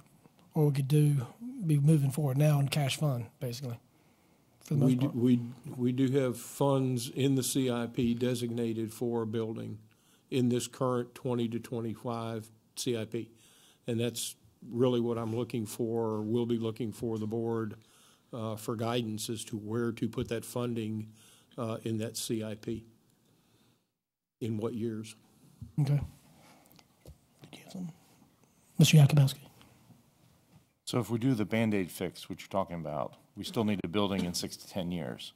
How long does it take for us to go from conception to actual building? And I refer back to the animal shelter and also Station 6 and all these other projects that in the private sector we can see built quickly, but in the public sector it doesn't happen that quick. So let's not fool ourselves into thinking that we can do this in 10 years, because we would need to start immediately getting this next building from the conceptual phase into the next phases that we need to, because there will be possibly different board members here, different ideas, things can get slowed down, things can move, money might not be there. So to me, a 6 to 10 year doesn't look realistic to get a building open of this size and of this scale and of this magnitude. And so what are we going to be doing? Because I keep hearing different messages about the parking over at Merchant Square. I know that needs to be addressed immediately, but we do have our two busiest for regular customers to come in and use social services and community development, and all of the county cars that go along with that. So to have that sort of sit there as we wait on a new building, I would say move on the new building, because that development out there with the developer, he is moving much faster than we'll be able to move. And we will be in a predicament where the vehicles will be parked over here, and yes, we can make it work, and we'll have to make it work because we have no alternative at this point. But we need to get moving on a new building, knowing that it's going to have to be here in 6 to 10 years, because 6 to 10 years will go by in a flash. I agree. More of a statement than I any agree when questions you in asked me there. that, because I was thinking about the animal shelter, and you're correct. I would, thinking back on the projects that we currently have, the animal shelter, the judicial center addition that we're working on, all of those projects go back at least 6 years from the time that we started talking about those projects, and we still haven't broken ground on any of those projects. So yeah, you're right, Mr. Yakubowski. It would take 6 to 7 years, I would think, before we had a building ready to walk into, if I started today. Right, hopefully, at that point, yeah. And that's not a dig at anybody, it's just reality of what. No, that is the reality, that is the reality of the situation. Right. I mean, And so what we need to do too is make sure that we plan for what we need and not think that we can get away with just, a little fix here and there and it'll take care of itself down the road. These things are needed, and it's going to with the Marshall Center, that's another example. That is something right there that either we spend a little bit of money to keep it going, or we spend a ton of money to rehab the entire building. Now, in my opinion, that's not the best use of money to rehab the entire building, but to build a new one. Well, then what happens when we're trying to move people around to get to the most efficient setup, as you have stated in here? We need to have that plan that goes out those 20 years, and we work back, and we need to start immediately, because we have now been talking about this for at least a couple of years. Thank you. Anybody else? Mr. Skinner? Sort of on the same line that Mr. Yakubowski did. Once can we do the 1.5 upgrade? We've got the cash for that, correct? And when the question I have is, you saying in the CIP, you've got that money for that. Is that correct? Currently we have $1.2 million in this fiscal year for design of a new building. For the Merchant Square, we have roughly $650,000, if I remember correctly, to complete whatever we're going to do on the first floor. So we would need to move some money. If we were to do the $1.5 million renovation now, we would have to move some money to the rework of the first floor of Merchant Square. One thing that I will point out is that in the current CIP planned for this building, for the Holbert building, there was let's see if I have that on the sheet.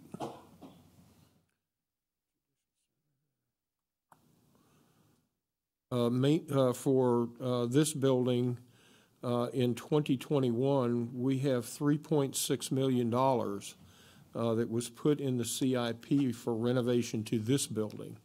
I don't see any need other than some HVAC work for about $500,000.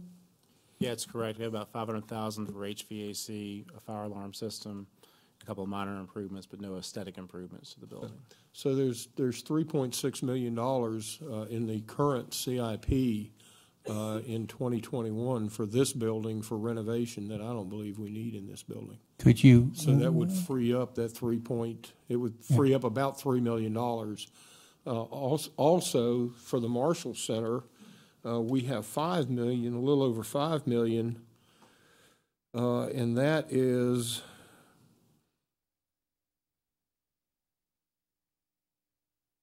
where is that one? For the Marshall Center, we have $5.5 million out in 2023 for the Marshall Center, and an additional roughly $350,000 in 2021. So there's $6 million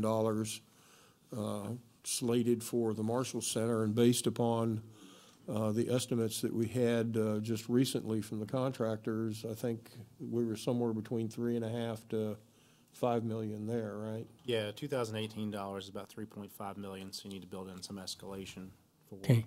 future. But Let me ask you this question. So you've shown us 3.6 out there for where planning is, I can't think of it. You said you got 3.6. 3.6 for this building, for the whole. Oh, okay, 3.6 for this building. Now, the question is, can we move that money up to the year? Or are we counting on this money coming in, or do we put it in? No, We know we'll have it, so the point is, we need $1.5 million. You've got $600,000, I think you said, for this year, correct? We And currently we need have about $600,000 in that $900,000 to complete the renovation of the market building. Right. Okay. Can we legally, and do we have the money to transfer to get that started? And then after that, if you take 9,000 out of 900,000 out of, you got about 2.5 million there, and you got the Marshall Center, okay? And you can upgrade the Marshall Center, but I'm not sure if putting $5 million into the Marshall Center is the smart way to go. Sounds to me we've got somewhere left around $7 to $8 million that we could start a new building down there across from the public safety building. The Marshall Center is going to need upgrades. The Marshall Center HVAC. Okay, how much are we talking needs to be about? done, and the mechanical, electrical, and plumbing needs to be done in that building. We estimate, the board asked us at the last meeting, I believe when we came, or the meeting before, it was $3.5 million was the least amount. yeah, the last presentation we gave, the 3.5 million for the Marshall Center should be considered just your base investment cost in the building, just to keep the system up to date and to keep it, functioning basically in as-is condition. So that would be an as-is replacement of the air conditioning units and the boilers. They've reached the end of their And those are life needs. cycle. We could let them go until failure and then replace them, but we're estimating that you're only going to get maybe 3 to 5 years out of that system, if that. That's But why 3 these years are all out. needs. These are all the needs that the 3.5 million, or I'm sorry. Yes, sir. The 3.5 million from the Marshall Center included an HVAC system replacement, which was an as-is replacement, maintaining the two-season system. It replaced an outdated load center, which we actually need to move forward on relatively quickly in the basement, just because it's aged out and needs to be repaired because of some safety precautions. An LED lighting upgrade throughout, renovation of the bathrooms and associated supply piping, and then various aesthetic improvements as discussed before, ceiling grids, potential locker removal, things like that. Thank you. Go ahead. Mr. Marshall. It looks, with the numbers that we're throwing around back and forth here, you have the 600,000 already sitting there for the first floor for the Merchant first Square. floor. We could take the design money for the new building, and that would give you actually have 100,000 left up, where you have a little bit left over from that. If you could put those two together, we could put the 1.5 million to redo the first floor of the Merchant Square building. With the other projects you mentioned over the next 5 years, I'm like I say, I may be a little off. I wasn't writing them down, but it looks like about $4.5 million you found in there. That's correct. And, $3.5 million from this building, $3.5 million from the Holbrook. Right, but we're gonna have to take $500,000 from that because we gotta fix the HVAC work. That's So that was going 500, so we got $3 million there, and about a $1.5 million savings with fixing the AC, heating and AC at the Marshall Center. That's So correct. that, now we've got about $4.5 million worth of money we didn't think we were gonna have, and maybe we can get started on building this building.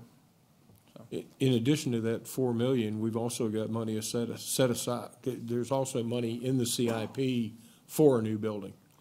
Next fiscal year, 2020, we have $4 million and then $3.8 million in 2021. So you've got $7.8 million there. So we're almost there. So. Mr. Ross? So I got a stupid question about the design costs of $1.2 million. Is that standard where we would come up with the design and then we put an RFP out for it to be built? Or can we just ask a builder, when we put an RFP out for a new building, to come up with the design? This is a project that I would suggest we design build. It's a new building. It's on green space. It just seems like spending $1.2 million on design is a waste of money. Can we reuse a design from some other building that's been done here in Spotsy or some other county? I'm sure we could design something after Merchant Square. It's the same size building. It would be the same size building as Merchant Square. So I'm just trying to see. I mean, when I hear about $1.2 million to come up with a design, right, and then we go out to a builder to build it, it might not even be designed that. Maybe a builder could build it cheaper if he designed it differently. That would be within our specs. If the board decided to move forward with this project, then I would recommend that we do a design build.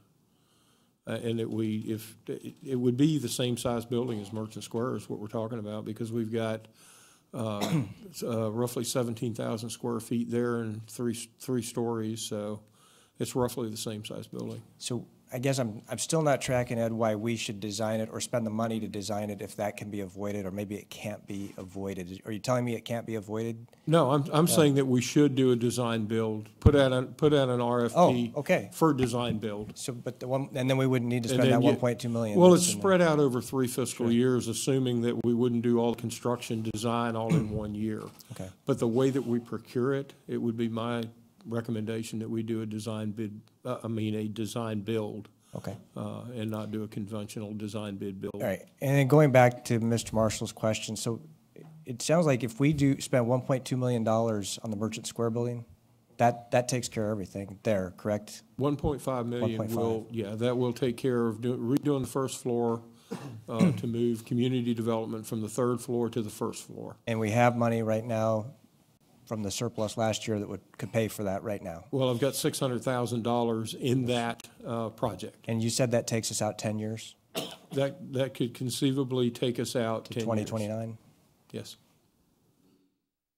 I think it sounds like a good idea to do that, to start there. Yeah, I'd say just for my comments, I think another building is absolutely needed. I think it's coming down to that. And, each year we get comments from various citizens and groups complaining about all this carryover we have and, how the tax rate could have been reduced another 2-3 pennies and, how we waste all this stuff. But here's an example where we're actually using some of that so-called carryover to fund a brand new building for ourselves. I think that's a win and shows that we do, number one, work towards fiscal management of our monies and doing the right things with the taxpayers' money. I'm all for it. If the board desired to move forward with the 1st floor Merchant Square along with a new building, it would be my suggestion that we do them, and perhaps we could save money and bundle it all together as one project. That way, I was talking about disruption to county services. If we have construction going on the 1st floor of Merchant Square, that should not disrupt the 3rd floor or the 2nd floor of the building. If we're constructing a new building at the same time, then we can get everybody to move all at one time and not have that disruption of services. It might make it easier to to do that, if that's what the board's thinking. Mr. Ross? I guess where I'm at, Ed, is forecasting space needs is like a crystal ball. You know, we may need it, we may not. And you just told me if we can renovate and build out the first floor of Merchant Square, that takes us 10 years in the future. And again, I'm for planning ahead, but then if we make that decision to build a new building now, in addition to the Merchant Square, now we're making a decision that, to me, yeah, we don't want to wait 10 years to make that decision, but it's not an immediate decision that we need to make, and we can see how the county grows or doesn't grow, or how services are needed to grow or not to grow for at least a couple of years. So I would not be a fan of making that decision to build a new building tonight. Okay. That's not what I was looking for either, Mr. Ross. I was, the reason that I'm here is so that we can plan out a CIP. I need to figure out, you know, I've got money set aside for the Marshall Center. I've got money set aside for renovation here to the Holbert, which I definitely don't think we need to do. That money was put aside years ago with the anticipation that we'd be moving some walls around in this building for whatever reason when we did the HVAC work. I don't think that's necessary. I do think that we need the $500,000 worth of HVAC upgrades to this building, which we're planning on, but we don't need that full $3.5 million for this building. So, and then with the Marshall Center, we've got $5.5 million for that. We've refined those numbers, I think, for $3.5–4 million. We could do the bare bones, and then if you wanted to do the auditorium or put some money into the auditorium for meetings, you know, that's up to the board as well. I'm just trying to plan out what we want to do in the next cycle, CIP cycle, in the way of buildings and renovations or upgrades to existing buildings. Dr. Trammey? Thank you, Mr. Chairman. Long-term, you have community development on the first floor of Merchant Square. They're still going to be there? Yes. So I would say, you know, do the 1.5 million renovation of Merchant Square regardless. You're talking about doing that simultaneously with building a new building, but earlier we were saying, well, a new building can't happen for 6 or 7 years, so I mean, it wouldn't really be simultaneously, at least not the building part of it. That's correct. I would definitely go ahead with the Merchant Square renovation and start looking at preliminary design or whatever the first step is for a new building. But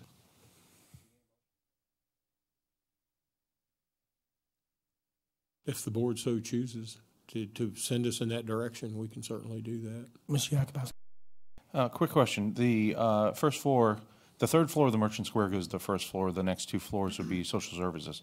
New social services building is built. Those two top floors come out. What goes in there? County administration, the finance department, economic development, the county attorney, human resources, and procurement. Okay, so would all be housed together in the, eventually, the plan would be to have Merchant Square, first floor, community development, and then the second floor and third floor would become county administration, finance, economic development, county attorney, human resources, and procurement.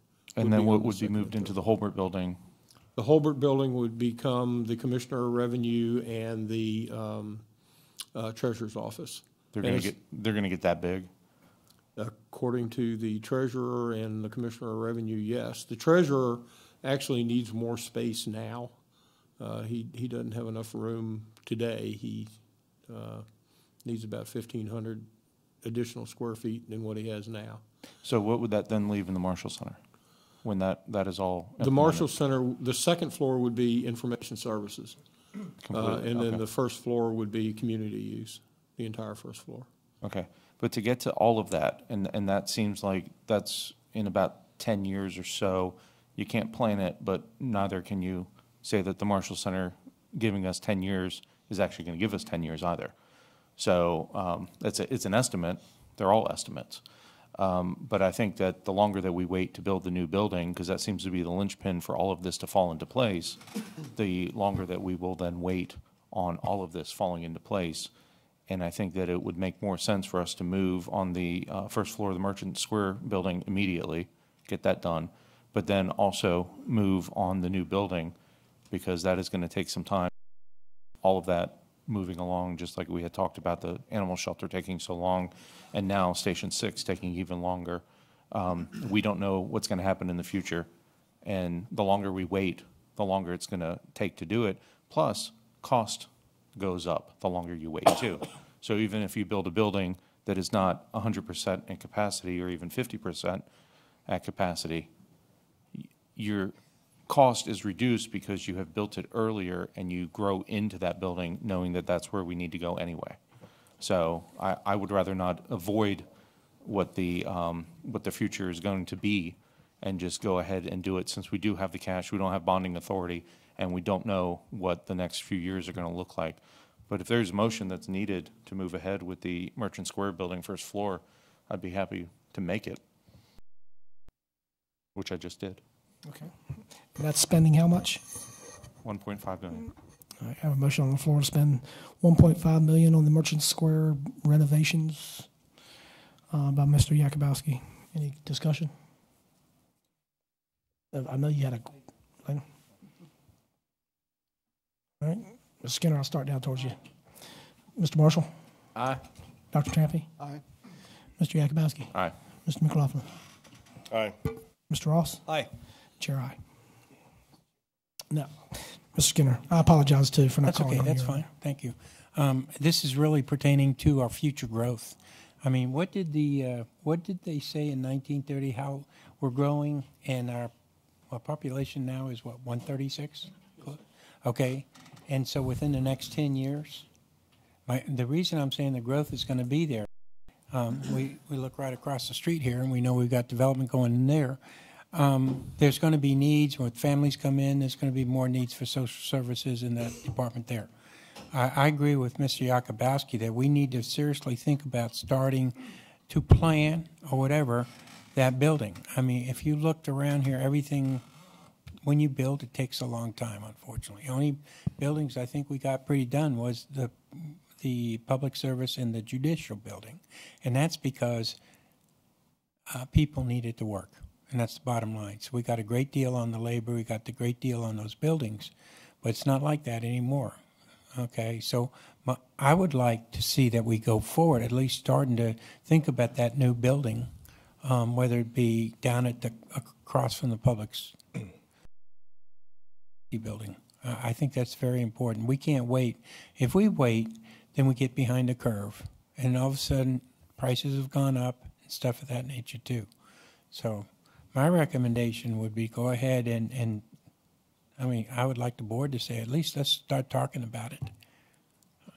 So, Those two buildings, Mr. Skinner, this plan came out in 2003. Those buildings weren't built, I think, till 2009, so that's 6 years. Yeah, 6 years. And that's what Mr. Yakubowski was referring to. On average, I would say it takes 6 years here from the time we start design, not from the time we start talking about it, until we walk through the door of the building. And your original statement was, I believe, 6 to 10 years that you could get through with this Band-Aid. Well, so now we're moving out to 12, and, you know, that's going to skimp here and skimp there. Let's go ahead and, you know, if it's 6 years, if it's 7 years, but that's the time we need to get this building up. Now, you can guarantee we could get through this with 12 years? I think it's a prediction. I understand that. I can't guarantee anything. It's a crystal ball when it comes to understand to needs. But it's better to be out front than lagging behind. Right.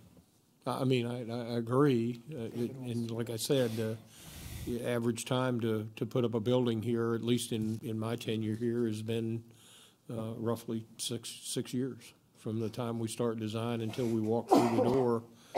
The two buildings that you mentioned, the public safety building and the court building over there, went from 2003, which was designed, to I believe we walked through the door in those buildings in 2009, if I'm not mistaken. And the animal shelter's been 6 years, 5 years. It's going to be another year and a half, 18 months before we actually walk through the door of that building. And our population's going up. That's what's predicted. Okay? And I'm not sure how many families come in here. If it's 10,000, if in 10 years we're at 146,000. So I'm just saying what we're at now. I tend to it. Of those 10,000 people, there's going to be needs in social services. So anyway, my suggestion is to go with it and start it. And doesn't mean we have to build it, does it? No, we can design it and set the We design certainly to get be up, on the design shelf. it, and then, As Mr. Ross said, we've already got a comparable building in size that the county already owns, so I'm sure we could have plans for the building. well, And why wouldn't we use those plans? It would save us at least $170,000 for design. Right. Because that's what we saw today. We're getting paying out to not even design a building that unique, 3 stories. It's a fire station. So, yeah, I think it's very important to start on that at least, because we can take it in phases, design phase, and then when we're ready to go with it, then we can have it ready to go, put it out for RFP. Quite frankly, if we use it as the new building is housing human services, the design would be very similar to what we have. It would be open floor design with cubicles. I can't see the design being any different than what you have. You're just going to move that building down to the location that we hopefully that we recommend to keep that entire complex together. We have also shown the money we have laid away, or the money shouldn't be the problem right now, if we can move them. Thank you. Mr. Ross. So, Mr. Skinner, I'd just like to point out, we've been growing at about 0.9 of 1% over the past 5-10 years, actually. And even with that, I think it's a bold claim to say social services will increase or we're going to have families increase, only because, for instance, I know that the most recent school board meeting, or the second one ago, our student population this year, again, went down 140 students. So you wouldn't expect that, and I've asked the leaders, leading realtors, why that's happening, and nobody can really explain it. So there's still, like we said, there's no crystal ball. We don't know what's going to happen, but I think the decision we just made tonight, it takes us out about 10 years. If it takes 6 years to build a building, then we don't need to make that decision for 4, and we can see how things pan out, or at least we have some time to see how things pan out, because really there's some uncertain things going on, especially with our young population in Spotsylvania County. I have no idea why student populations are decreasing when population's going up by 0.9 of 1%. But that 0.9 of 1% is actually a healthy growth rate. I think it's good that we're growing at that rate myself. But I just want to throw that out there. Mr. Yakubowski. Is there any harm if, in putting out an RFP for a design of the new building, and just what the cost would be, then we have the design moving? Because this is now coming up on the second or the third year that we've been talking about the next phase that we need to do, and it seems like you're not ready to pull the trigger to get that building. We know we're going to need it, whether it's 5 years, 10 years, whatever the time frame is. If we know where it's going to be, we know what we want it to be, we know what it's going to look like, what is the harm in just putting out an RFP to see what the cost would be? And if it's reasonable and something that we would like to do, then we can move on it. And then that way, that portion is already taken care of. So then if we see if the population in a year or 2 or 3 has spiked or decreased, we can either put the brakes on or move ahead. But we already have that initial piece taken care of.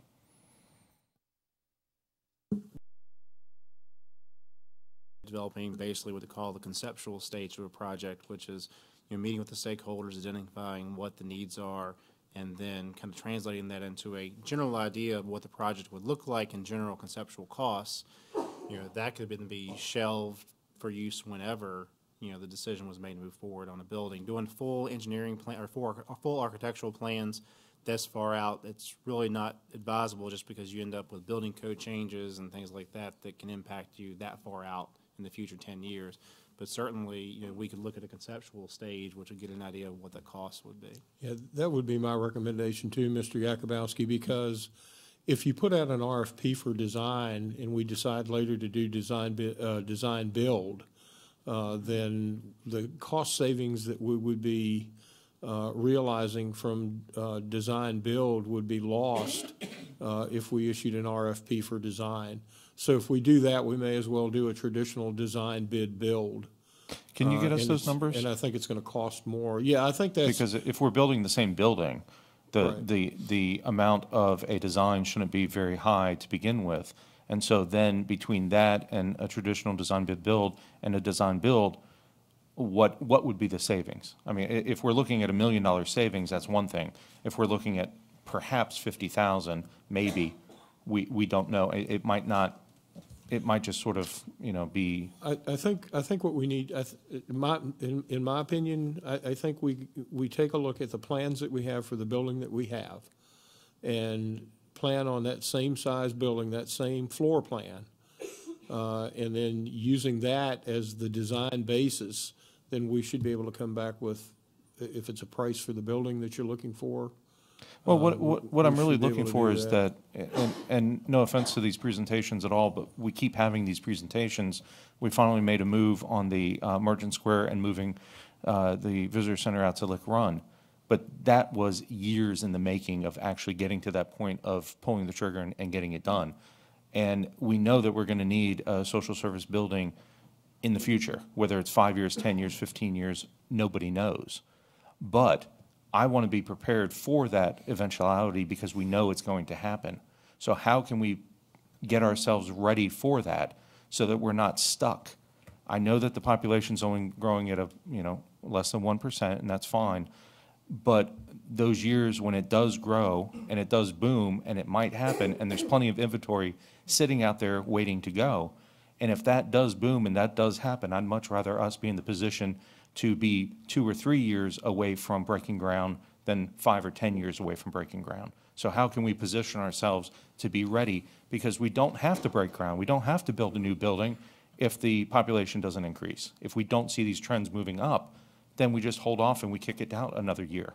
But I just don't want to kick it out another 5 or 10 years and then it comes and really bites us. So that's really what I'm looking for.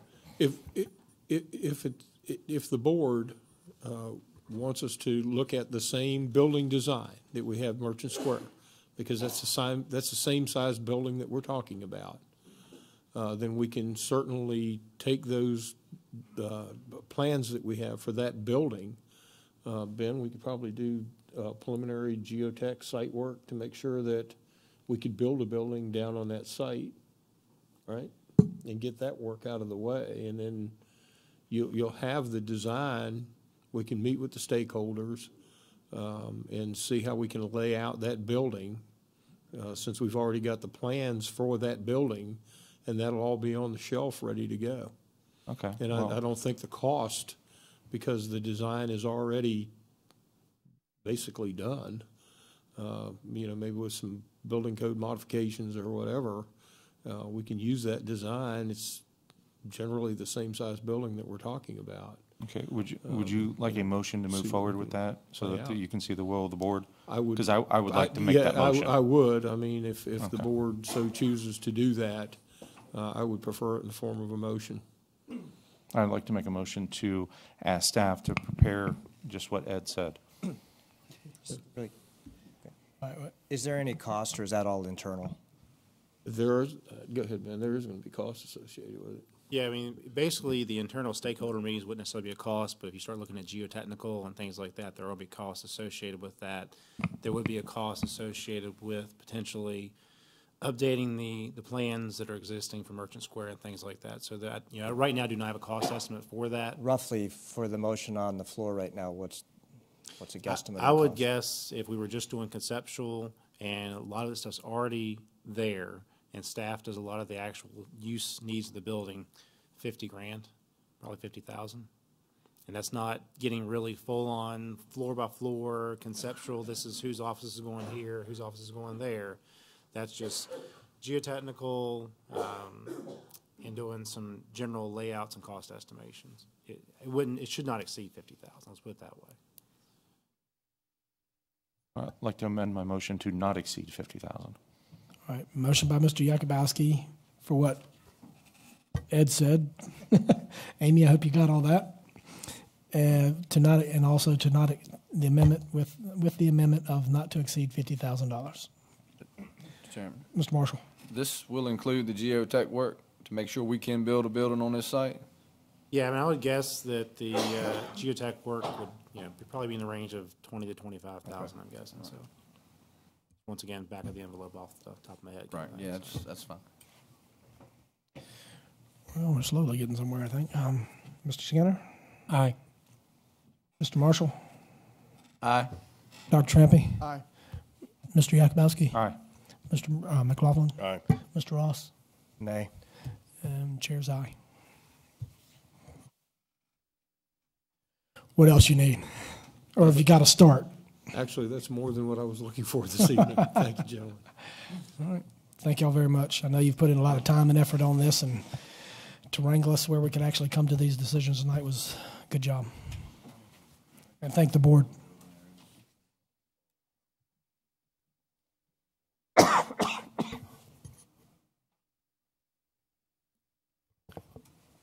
Next up, we have a presentation providing an overview of land use tax deferral and incentives for economic development.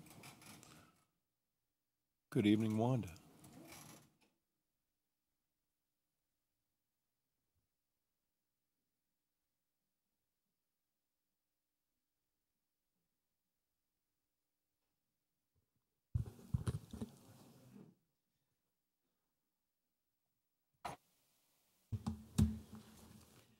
Thank you, Mr. Chairman, members of the board.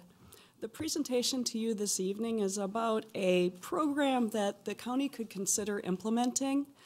This was brought to our attention by Fredericksburg Regional Alliance, and Mr. Taylor requested that I pull together a presentation for the board to review a program that is in Hanover County and that has been authorized by the Code of Virginia for a number of years now.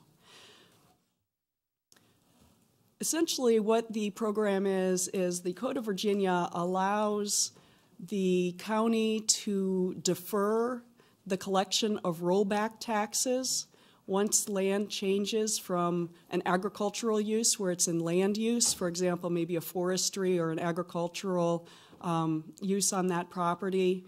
The taxation is reduced for a number of years while it's in the program.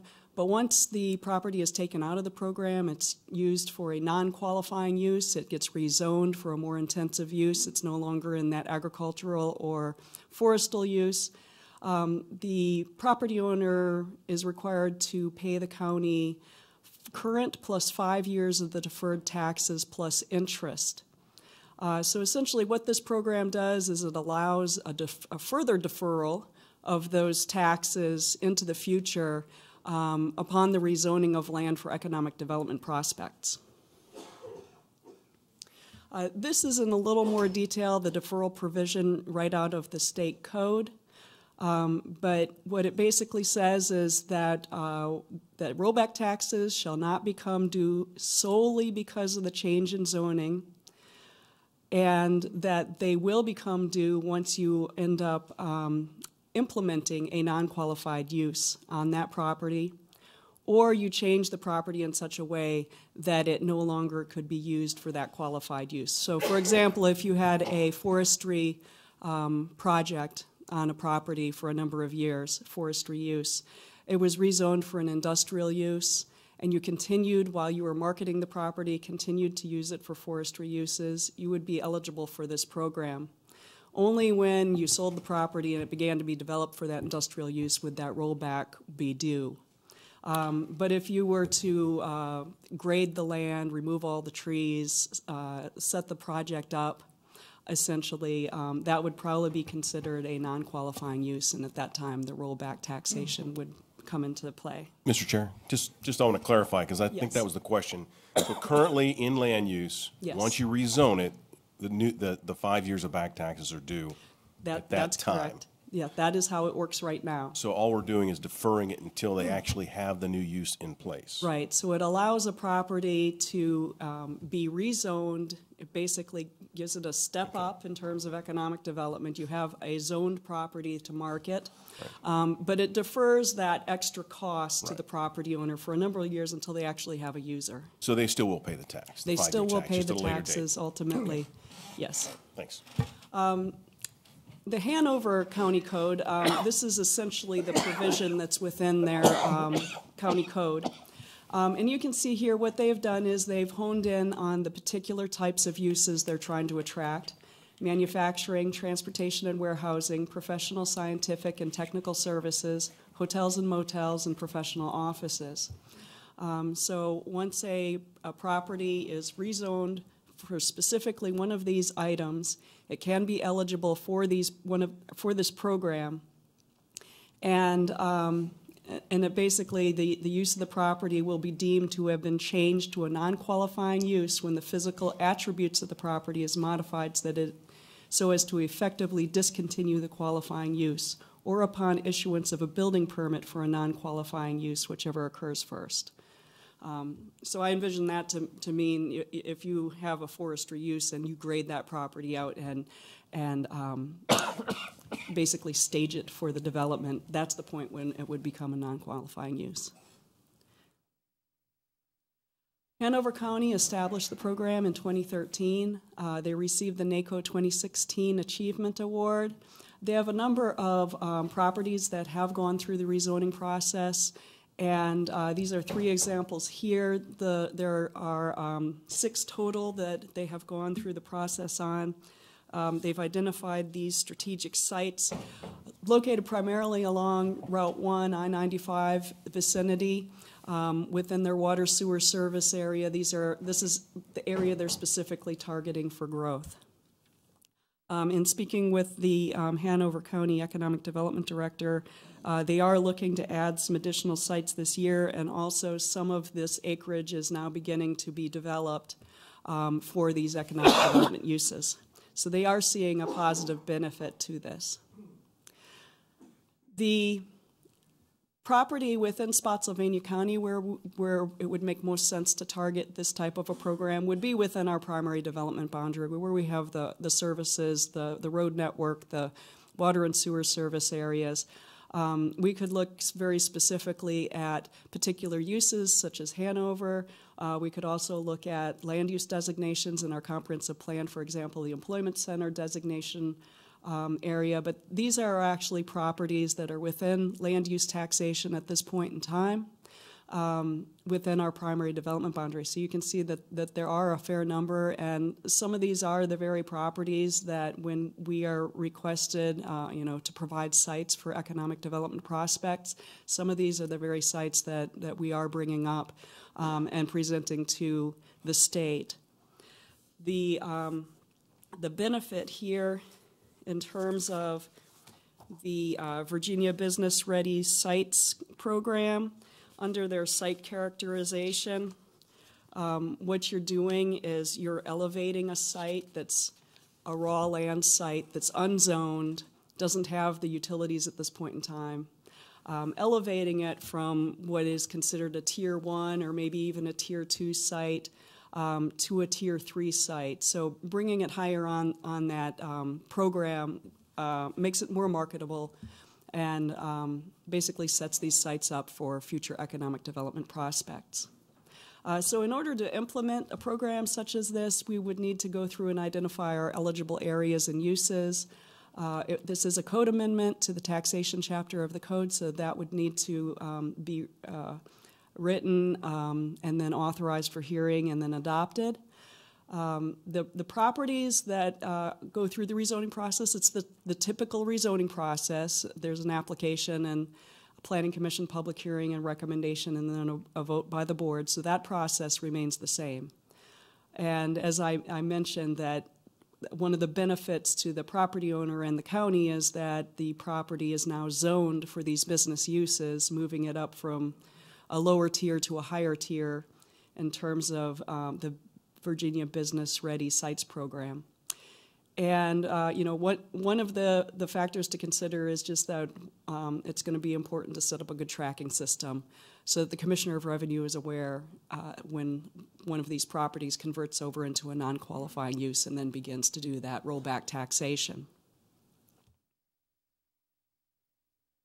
So with that, I'm available for questions. Any other questions from the board, Ms. Parrish? I guess you're going to want a motion, right?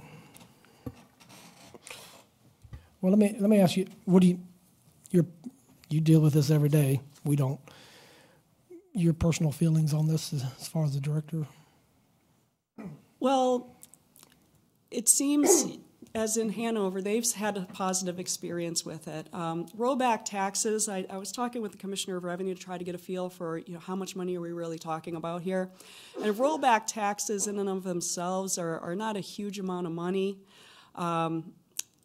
but what you're doing is you're allowing the property to be rezoned and be marketed as a zoned property, all the while it continues to be eligible for land use taxation. So it could continue to have that agricultural or that forestal use on the property for a few years after it's rezoned, benefit from the land use taxation deferral, and ultimately you're only paying the rollback tax at the point where you have that prospect has purchased your property or leased your property. So you'll have that revenue coming in to be able to pay that taxing. So. All right. So, Mr. Chair, so you're looking for us just to give your action to develop an ordinance? Yes, if the board's interested in pursuing this, a vote would be appropriate. So, Mr. Chair, I'd like the motion for you to move forward and develop the ordinance. All right, motion by Mr. McLaughlin for Ms. Parrish to move forward and develop the ordinance. Mr. Yakubowski. Aye. Oh, and I'm sorry. Any further discussion? Mr. Yakubowski was a yay. Mr. McLaughlin? Aye. Mr. Ross? Aye. Mr. Marshall? Aye. Dr. Trampy, sorry. Aye. And chair's aye. Thank you. Want to stay right there because Yes. transportation impact fees, please. All right, floor computer, please. This is an overview of transportation impact fees. The presentation you're going to see is similar to ones I've done in the past related to transportation impact fees. Just to provide an overview, Spotsylvania County is eligible to implement impact fees specifically for transportation infrastructure.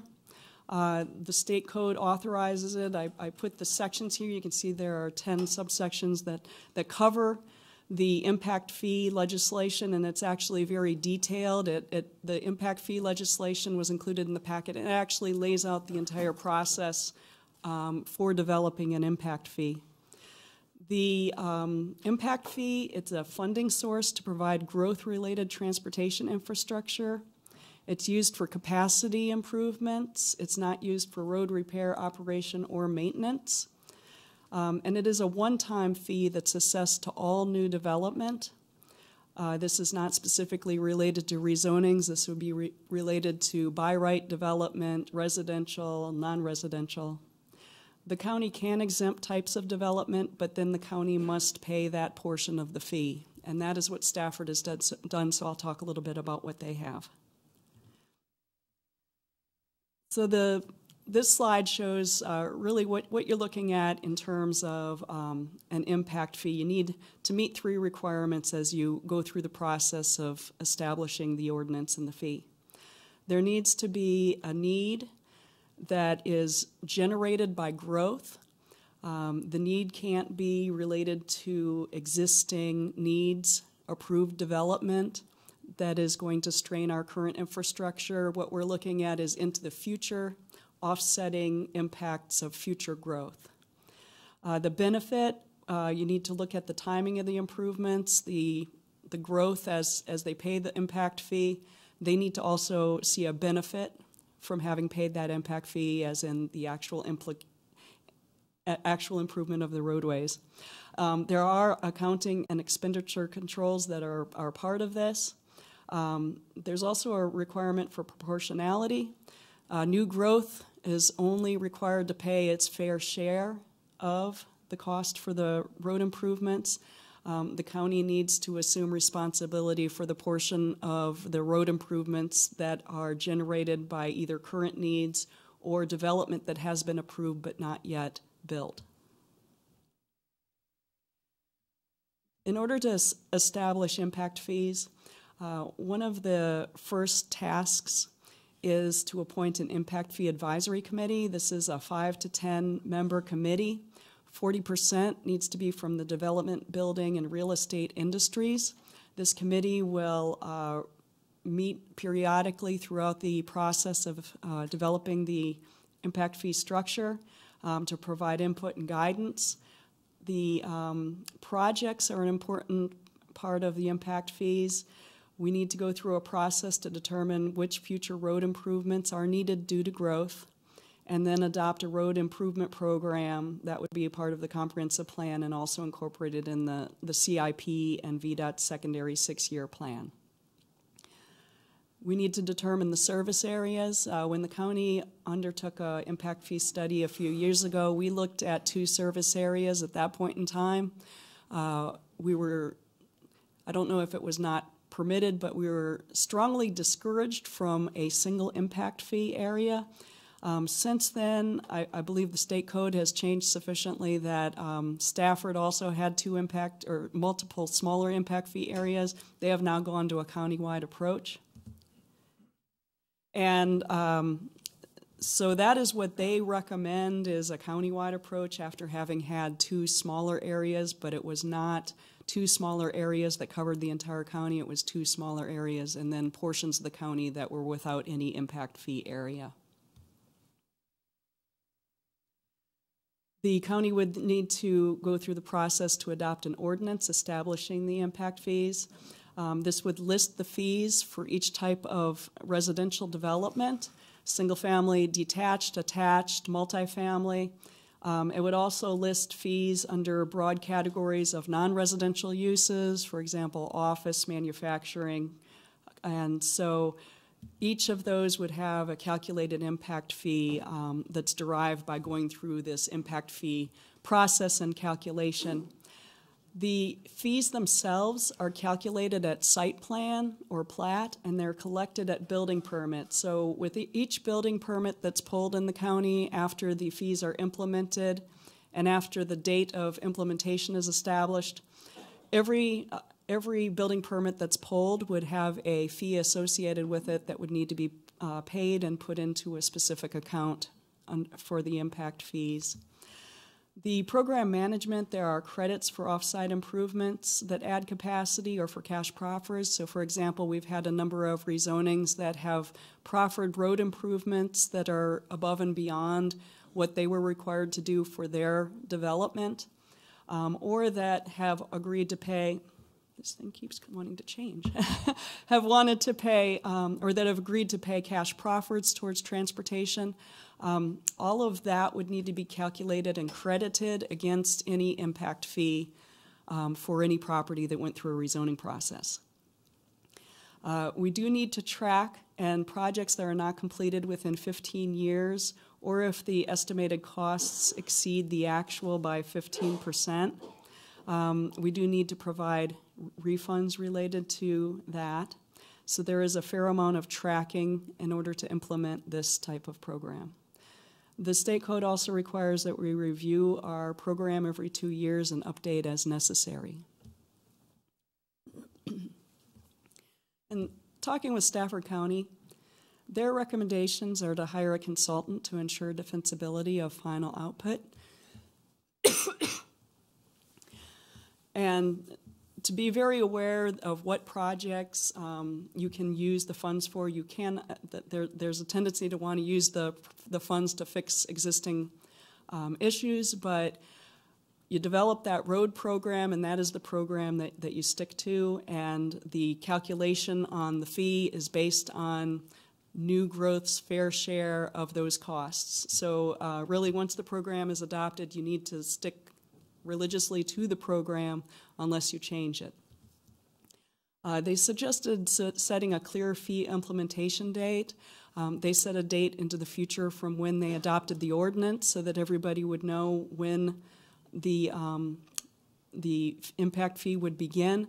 They did have, some development that came in and rushed to get through before the deadline so that it could be under the existing program and not be included in the impact fee. But that clear implementation date, they said, was very important. They do suggest utilizing that single county-wide service area. That is what they have now. They had multiple service areas, but they had some issues. If you have multiple smaller service areas within a county, but you don't cover the entire county, you have the situation where it becomes a disincentive for development within those areas. And you can also look at that in terms of, a county. One of the negative aspects of having a program when your surrounding jurisdictions don't have one is that it could be a disincentive to development in the county if they can go to the next county over and that county will meet their needs for their development.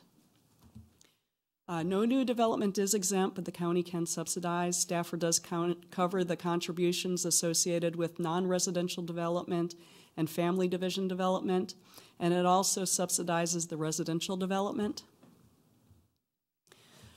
Their impact fees became effective May 21st of 2014. They capped the residential fees at $2,999 per unit. That's the same fee no matter whether it's a single family attached, detached, or apartment unit. So the county is absorbing the difference. I believe their single family detached fee calculated was, I'll look it up really quick, I have it right here, was almost $4,500, so the county is subsidizing the difference there. The multifamily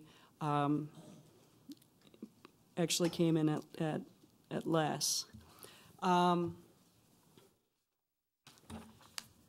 So to date, the first couple of years after they implement the fee were relatively slow because there was quite a bit of development that had already been committed, and it was going to be the new development that comes in after that May 21st date. So development that had already begun, they'd begun the development process, they'd been in the site plan process, they were all essentially grandfathered.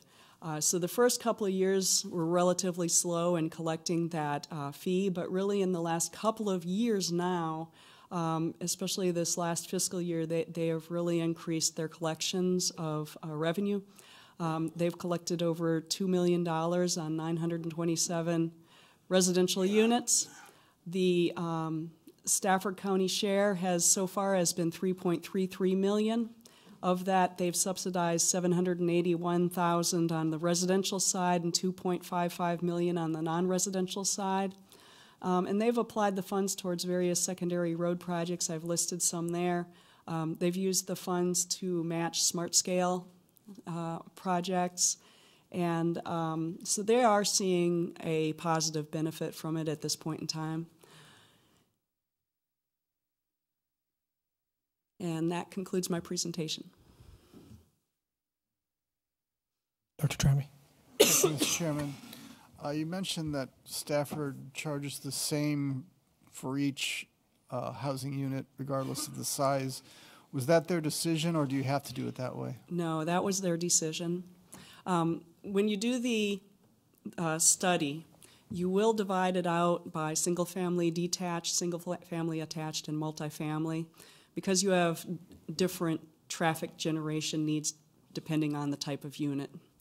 But what they did in the end was they just lumped all residential together and agreed that the cap or the fee that would be paid no matter what the residential unit would be $2,999, and then they would absorb the remainder. Now, what I've always heard is that the advantage, before the new proffer system, the advantage of impact fees versus proffers is that impact fees can apply to by right development. You also said if a development has already been approved, these can't be added on top. So what's is it just right. If the board took a vote, then Yes. it's... Yes, so the board would need to determine the implementation date and also the threshold of development level.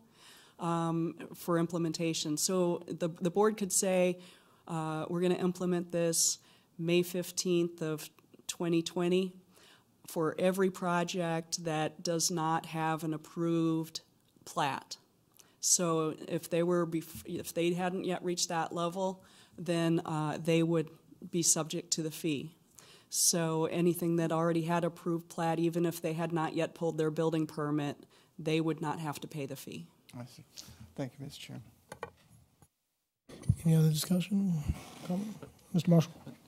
So how does this work with a resident of Spotsylvania County just building his own home? This would, if we cap this for residential fees at $2,999 like Stafford did, it applies to every home built in Spotsylvania County, correct? It does, unless the county specifically exempts it, and also at that point, then the county pays the fee itself.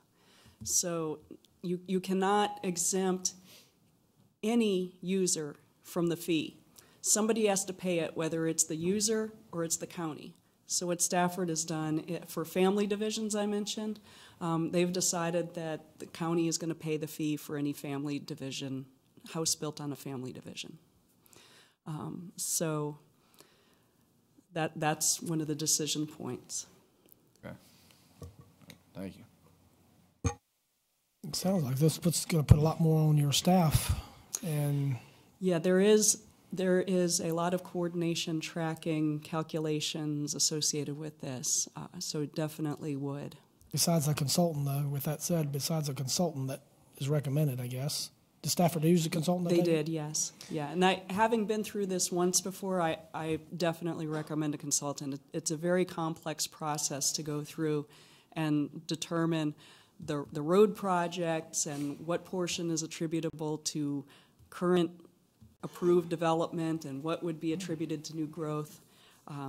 We do have our travel demand model in place, and that would be a big help in projecting out 20 years into the future in that regards, but still, definitely recommend a consultant, and especially if the county should be challenged, the consultant then would assist the county in defending its methodology.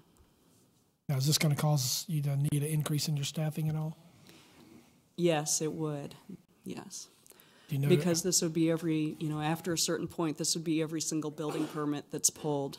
There would need to be some action taken by staff in order to calculate the fee, track the fee, be sure the funds are going to the correct place, and if the county is going to subsidize a portion of it, make sure that's happening correctly. So it would probably be an additional person to manage the program. So just one, you think?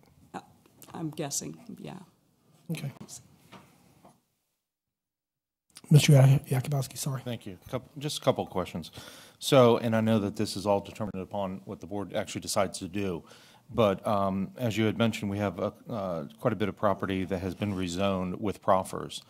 And so then if the impact fee is determined to be less than what the proffer was, we still keep the proffer, right? We don't have to refund them anything. No, I don't believe we need to do that. They just would owe zero impact fee. Okay, okay. You said it doesn't take care of maintenance. Does that include paving rural roads? If we had any? No, I'm pretty positive in saying that would not be an eligible cost. It would not? Okay. No, it would not. And then the other, it seems to me that the thing that you need to determine, because either you go the entire county or you determine corridors. And if you determine corridors, then you have to come up with some solid road projects. But then those road projects, you would have to have some type of baseline of traffic that you can then determine is going to increase, and then that's what the increase you have to fix is. So you'll just basically be maintaining the problem, not actually getting ahead of the problem, for example, possibly. Not really a question, just more of a statement.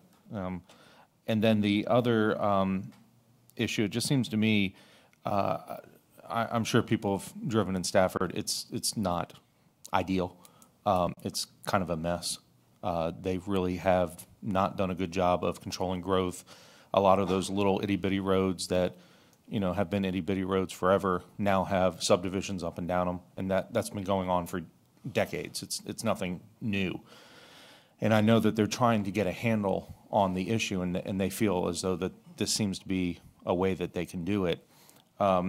In my opinion, it just seems to raise so many variables, so many exemptions, so many this and that's, and where it might just be simpler to say there is 1 penny on the tax rate, everybody pays it, it's $1.5 million a year, and these are the road projects that we're doing. And then you don't have to get into exemptions of this road over here, because I can just see Mr. Marshall had brought up that you have somebody, way down in Partlow somewhere that's building a house, and that money goes into the overall bank, but then the improvement is somewhere up on Route 3 or 17 or Massabonic somewhere. Yeah, I don't think we're getting a Partlow bypass anytime soon, so. No, I don't know. I don't think but you'll be paying for other road improvements elsewhere. And then I think that, in my opinion, leads into the friction between rural and the suburban areas of, what gets paid. We just had X number of houses built. Lake Anna has lots of houses built, and those dollars are then going to other parts of the county to improve. I don't think that an impact fee as currently structured actually is helpful. It seems to be more of a pain, quite honestly, and more subject to tinkering with, where Stafford here is paying for some people, so they still have to pay money. If you're still going to have to pay money, and everybody's going to have to feel the impact of from the taxes that they pay in, it would be much simpler and cleaner just to come up with something simple that says, this penny right here on your tax rate goes to road improvements every single year. There's no exemptions, there's no nothing. We still deal with proffers. Hopefully they would come back, but it just seems like a simpler way. So if you're looking for, direction, I really wouldn't want to move forward with it. Thank you. Any other discussion? I did like I did before with you. What is as a director, being in this as long as you have, what is your thoughts? I think there's a reason that there have been a few jurisdictions that have gone down the road, just as we did a few years ago, to study it. But we're left with Stafford that really implemented it. Culpeper implemented it, but then pulled out, within a couple of years.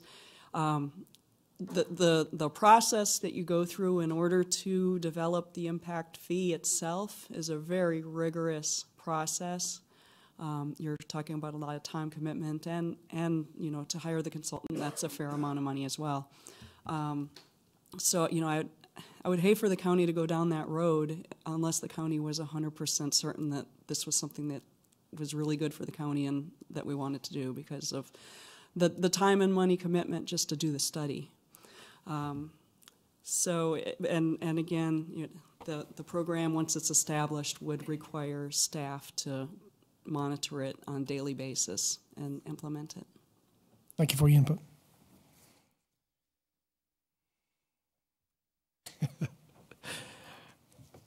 Are you looking for us to make any kind of movement on this, or you just... Only if the board wants to give me any specific direction.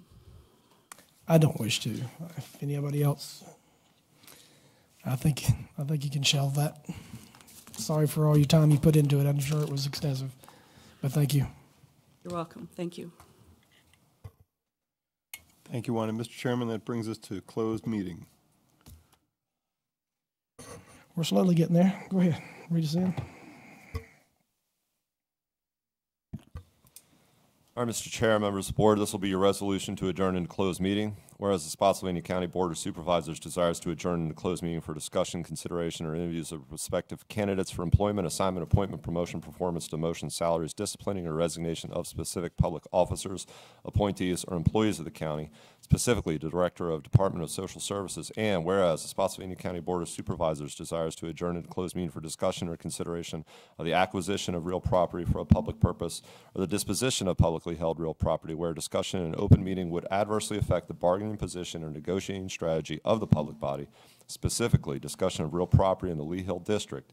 And whereas the Spotsylvania County Board of Supervisors desires to adjourn a closed meeting for discussion concerning a prospective business or industry or the expansion of an existing business or industry where no previous announcement has been made of the business's or industry's interest in locating or expanding its facilities in the community, specifically a manufacturer of products related to energy and a food manufacturing business. And whereas the Spotsylvania County Board of Supervisors desires to adjourn a closed meeting for consultation with legal counsel employed or retained by a public body regarding specific legal matters requiring the provision of legal advice by such counsel, specifically relating to a subpoena served upon a member of the board and specifically relating to regional organizations. And whereas the Spotsylvania County Board of Supervisors desires to adjourn a closed meeting for a discussion of the award of a public contract involving the expenditure of public funds, including interviews of bidders or offers, and discussion of the terms or scope of such contract, where discussion in an open meeting would adversely affect the bargaining position or negotiating strategy of the public body, specifically a contract for legal services. And whereas pursuant to Virginia Code Section 2.2, 3711A1, 3, 5, 8, and 29, such discussions may occur in closed meeting. Now, therefore, be it resolved that the Spotsylvania County Board of Supervisors does hereby authorize discussion of the aforestated matters. Motion by Mr. Skinner. Mr. Skinner. Aye. Mr. Marshall. Aye. Dr. Trampy. Aye. Mr. Yakubowski. Aye. Mr. McLaughlin. Aye. Mr. Ross. Aye. Chair, aye.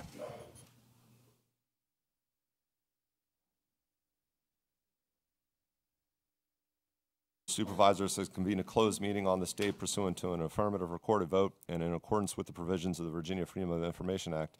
And whereas Section 2.2, 3712D of the Code of Virginia requires a certification by this board that such closed meeting was conducted in conformity with Virginia law.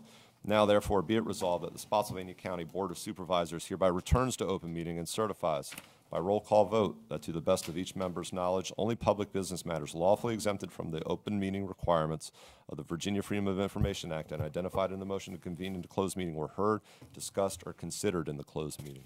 Mr. Skinner. Aye. Mr. Marshall. Aye. Dr. Trampy. Aye. Mr. Yakubowski. Aye. Mr. McLaughlin. Aye. And Mr. Ross. Aye. And Chair, aye. Real quick, Mr. Taylor, could you just write these down real quick for our next meeting with their joint meeting with the schools? I'd like to get the total funds above what they requested that they've been given so far. Basically, I want to know whether they're fully funded, and if so, how much of those funds go beyond the fully funded request. Second was what are they going to do? I think Dr. Baker had mentioned to us in our first meeting, joint meeting, that they'd be moving forward for the redistricting this, well, at least having discussion about it this year. I have not heard anything about any kind of discussion about redistricting to alleviate some of the overcrowding in our schools, particularly Massaponax High School. And I'd like a question asked them is when are they going to start these discussions and how are they going to negate the overcrowding problems? Other than that, motion. Mr. Chairman, Whoop. legislative agenda. Oh, sorry. Legislative, save the best for last. Sorry. I was getting ready to get out of here. Yeah, I know. There is a legislative agenda in your package. We've taken input from various members, included items from last year that had not passed yet. So there is 16 items on the agenda. You're certainly within your prerogative to delete or add items, or if you want to, you don't have to pass a legislative agenda at all. But I would recommend that you either take action on it tonight or at the very next meeting.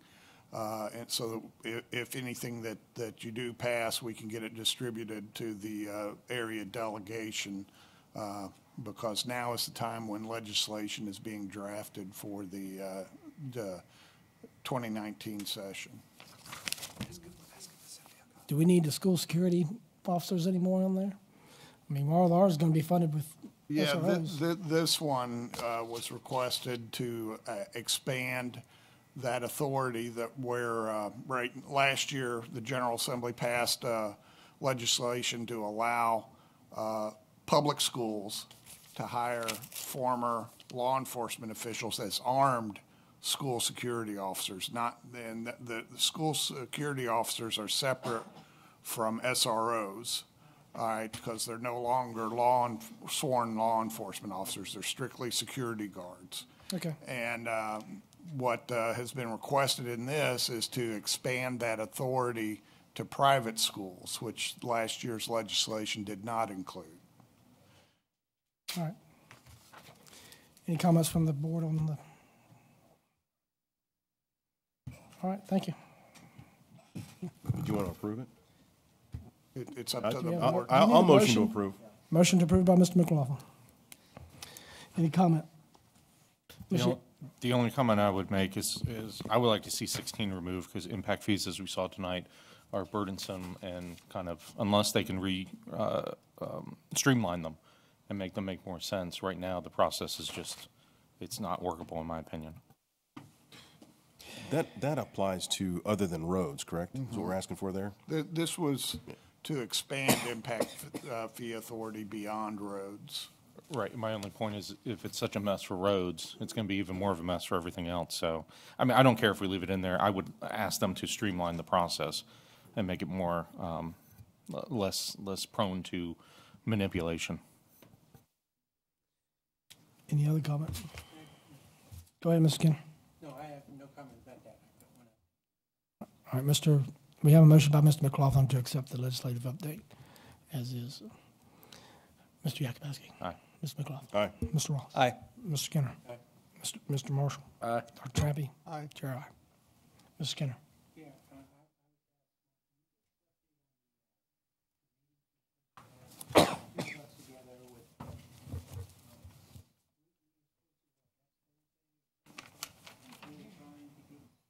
Oh, shoot. Right, regarding the CIP, and staff will be in touch scheduling those. I think a couple have been scheduled. I can't call them off the top of my head.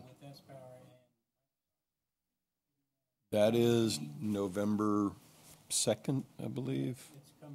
We'll send a reminder around for that.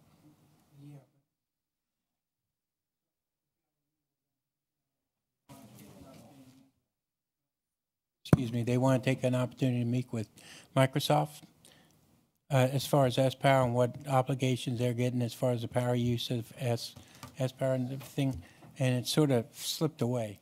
And their attorney asked me to see if we couldn't remind all the board members to get a hold of Mark and see what we can do. If you want to pair up with someone, you know, figure out who you can do it with, and they'd like to get, it's coming up on November 2nd, I think, which is not far away. Dr. Trappy. Just a reminder that our next meeting is on a Thursday. Yes. November 15th. Any other comments, discussion? All right, motion to adjourn. All ayes. Aye. Any nays?